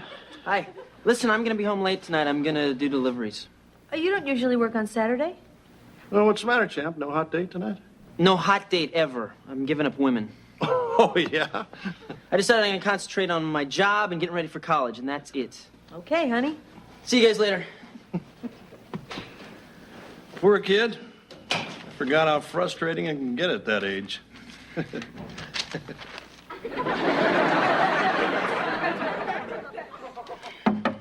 Who is it? Mr. Clucks, Who? your chicken. Oh, just a second. Come on, lady. I haven't got all night. Hi. Oh, hi. Come on in. Just put it on the table. I'll get my purse, okay? Okay, it's gonna be $7.50.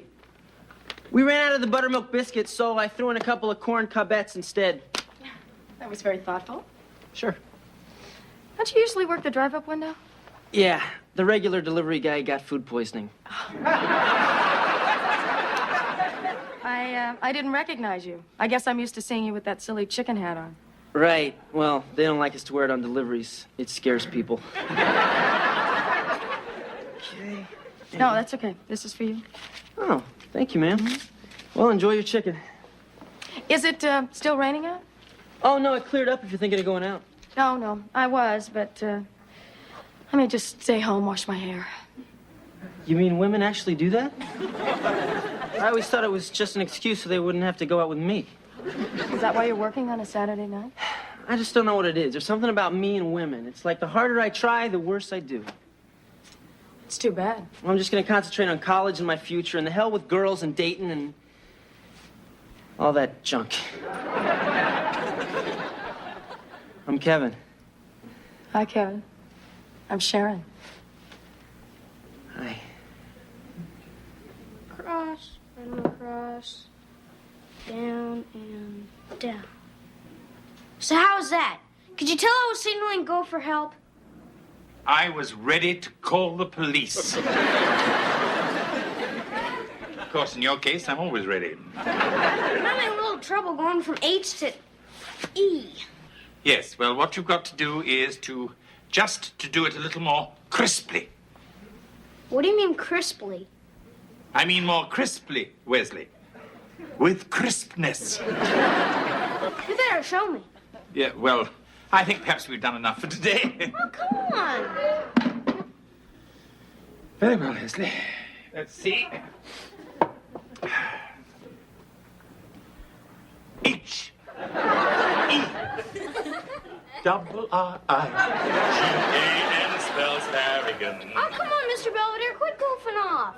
It might be boring for you, but that's just because you know it already. Oh, yes, I'm sorry. I forget sometimes. So, show me. Yeah. All right, Wesley. H-E, H-E, H-E, H-E. Oh, so that's how. I was doing it all wrong. I had a very nice evening, Sharon. Yeah, me too. Well, I hope I can see you again sometime. Aren't you coming in? Oh, yeah. That's what I meant. I just didn't know it was going to be so soon. Want me to make some coffee? Oh, no, that's okay. I'll take a soda or something. Why are you whispering? Oh, I just don't want to wake your parents. I wouldn't worry about that.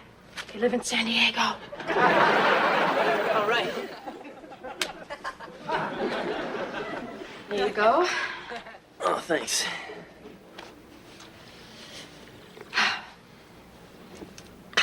So, I really like the restaurant you took me to. Oh, yeah, it was great. Except for that smart aleck waiter. Well, I'm sure he didn't mean it when he brought you the children's menu. Yeah, well, he's lucky I like the Humpty Dumpty platter. You don't mind me doing that, do you?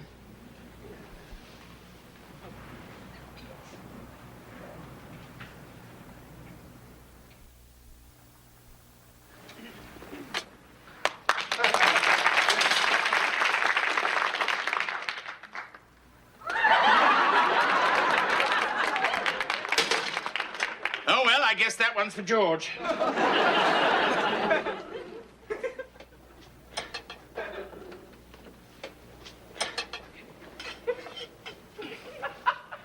Is the coast clear? Morning, Kevin. Have a nice date? Yeah, it was pretty good. Must have been better than pretty good. Your sweater's on inside out. Hey, it is. Isn't that great? Now, Kevin, I have a headache. It's unbelievable, Mr. Belvedere. I mean, Sharon's smart and beautiful, and I'm gonna see her again tonight. She sounds delightful. When do we get to meet her? Never. Well, the thing is, I don't know how Mom and Dad would react to her. There's a little difference in our ages. Oh, she's older than you. She's older than Mom. Well, no, not quite, but I don't think I'm ready for anyone to meet her just yet. Now, look, Kevin, maybe it's none of my business, but I don't think sneaking around is the best way to start a relationship. Hey, I know what I'm doing, okay? That's reassuring from someone who can't get dressed in the dark. Morning. Good morning. Morning. Hey, hi, honey, how was your date? Oh, you know, the usual. Sorry to hear that. So are you going to see her again? I don't know, you know. Oh, Kevin, didn't you mention something about seeing Sharon tonight? Huh? Oh, yeah, right. Well, why don't you bring her by tonight, champ? Gee, Dad, I don't know. Oh, just stay for a little while. We'd just like to meet her. Yes, and I could make some nice treats for you and your little friend. It'll be fun. Thanks.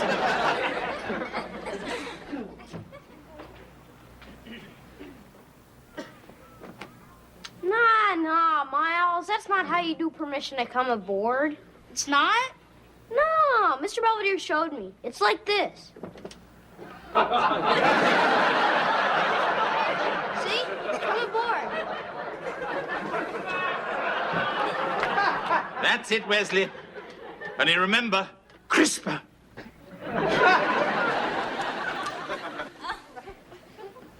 Mr. Belvedere. Hello, Heather. How's Wes doing with his little flags? Oh, wonderfully.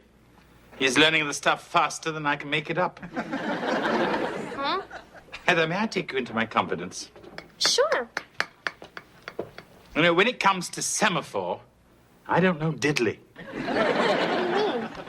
Well, it's just that Wesley assumed that I did, and although I've tried my best, I simply can't get the hang of it. You mean Wesley's out there learning a bunch of junk and it doesn't even mean anything? Yes. And when he goes for his badge, he's probably going to be humiliated in front of all of his friends? I'm afraid so. I love it. Oh, boy, little weenies. Hands off, Buster. They're for company. Who's coming? Oh, Kevin's bringing over his new girlfriend. Oh, yeah? Maybe we should serve dog biscuits. Hey, knock it off, guys. Come on. It's us. Hi. Hi. Sharon, this is my dad and my sister Heather, my little brother Wes. It's nice to meet everyone. Are you one of Kevin's teachers? Hello? Hi. You must be Kevin's mother. Yes. And you must be Sharon's older sister? Mom, this is Sharon. Sharon Rogers. I'm very happy to meet you. Have a seat. Kevin, maybe Sharon would like something to drink. A glass of wine? No, thanks. Then I'd like some. Fine. Bring the bottle.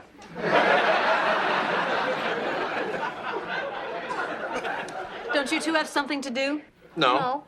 Oh, she means you two guys.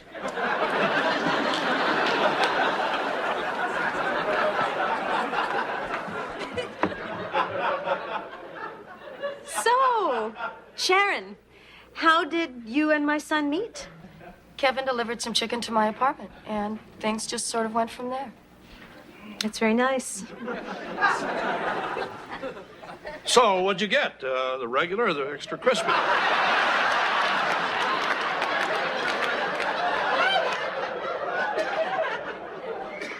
Look, this is awkward for me also. When Kevin invited me over here, I just assumed he told you how old I was. No, he didn't. The point is, Kevin and I have gone out, and we've had a lot of fun together. But that's pretty much it. Really? Uh-huh. Oh, that's good. You know, for a minute there, we thought that there was something more to this than just, well, you know, dinner and a movie. There was. So, everybody getting acquainted? Yeah. Look, Kevin, I think we better be going. Oh, yeah, right. Good night. It was nice meeting both of you.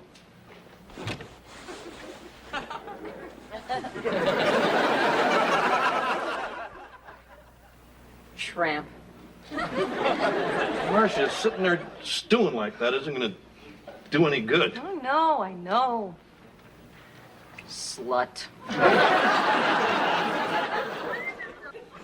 Oh, hi, guys. Where have you been? Do you know what time it is? Yeah, it's a little after 11. Okay. Hey, look, champ, I think it's time we had a little talk about you and Sharon. Hey, I know, I kind of sprung her on you. But once you get to know her, you're going to think she's terrific. I'm sure she is terrific, but maybe not for you. Oh, Mom, please. Kevin, look, we know what's going on. You're only 18. You're too young to get involved with all of this. So what are you guys saying? Just that we think it'd be a good idea if you and Sharon cooled it for a while. Till when? Till you're 30. Look, I'm tired. Hey, wait a minute, pal. We're not finished talking. Honey, we just don't want to see you get hurt. You're still in high school. You should be out with your friends, not getting mixed up with someone twice your age. What about you and Dad? Huh? I mean, where'd you find Mom? On the swings? Listen, Wyatt. All right, that's it. End of discussion. I absolutely forbid this. Hey, you can't keep me from seeing Sharon. Oh, yeah? Well, you won't be seeing her or anybody else, pal. You're grounded. Look, Sharon and I have something really special going, and I'm not going to let you or anybody else ruin it.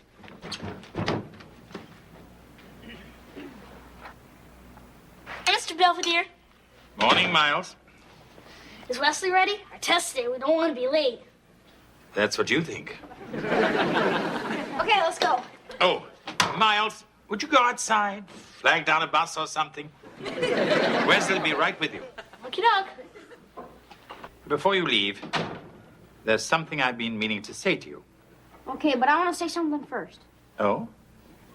I mean, I wanted to quit the Pioneers after the first week, but you wouldn't let me. You made me stick to it, and you taught me something I never thought I could learn. So I'm going to get that badge today, and I'm going to bring it home to you. That's very nice, Wesley. So what'd you want to say to me?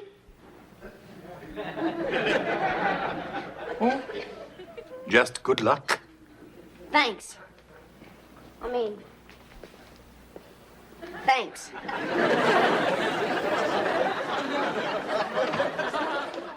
Thank you very much, ma'am. Have a nice day. Thanks. Kevin? Oh, hi. Hi. Come on in. You hungry? I just ordered a pizza. Oh, no thanks. So, what's going on? I moved out. You did? Yeah, it just seemed like the right thing to do. Where are you gonna live? Here.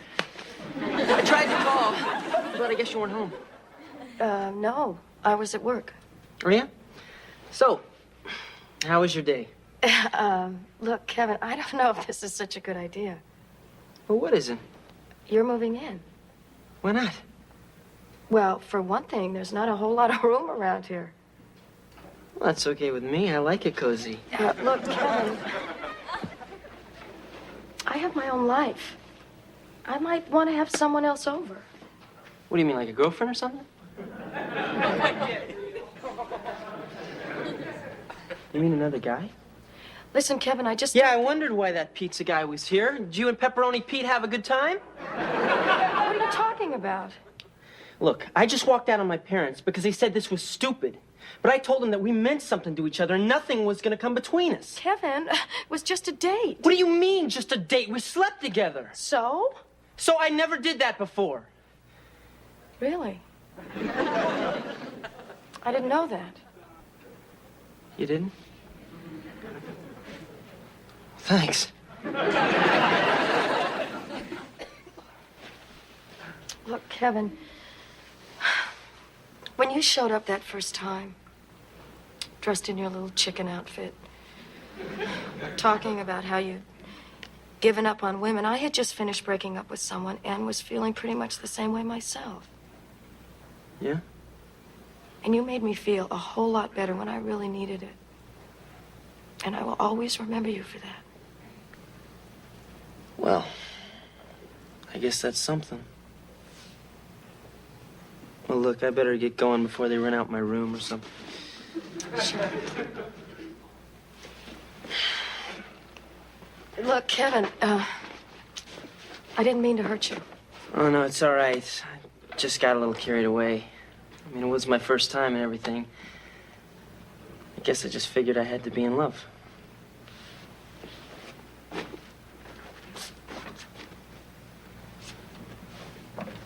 Maybe I was.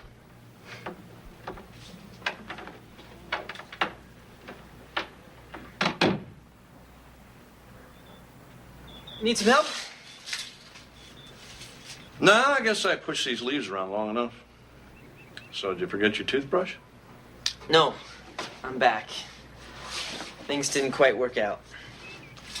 It's too bad. Yeah. Anyway, I'm sorry about the way I acted last night. Okay. Especially that crack about you meeting Mom on the swings. I was upset. I didn't really mean it. I know, Jam. That's why you still have your teeth. So, you all right now? Yeah, I guess. I know I'm a couple of days late with this, but you got anything you want to ask about? No, not really. Except why do I always have to make everything so complicated? I mean, other guys, they just love them and leave them. Why can't I do that? Because you're a decent, sensitive kid who wants more from somebody than just a quick roll in the hay. I guess you take after your mother.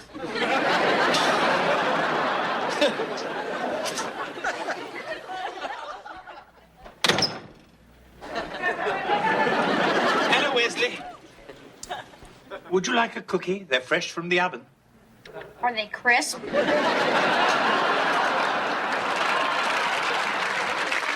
the whole thing.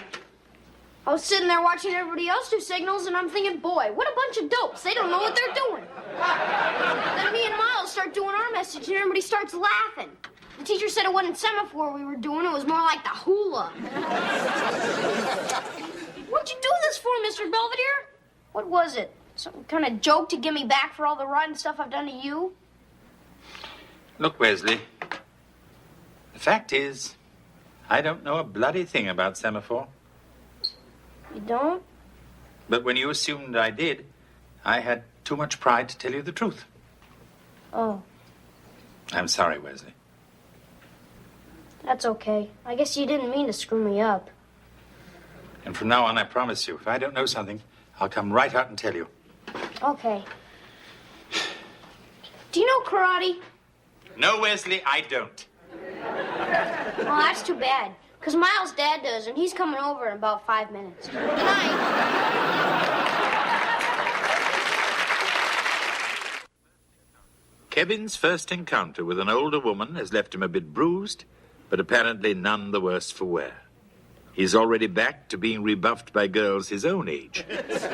Meanwhile, my disastrous journey into the world of semaphore, along with a brief visit from Miles' father, has taught me a valuable lesson in humility.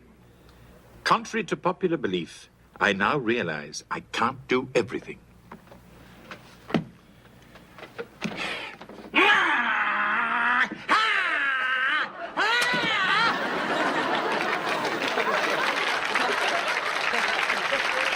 But I'm getting close.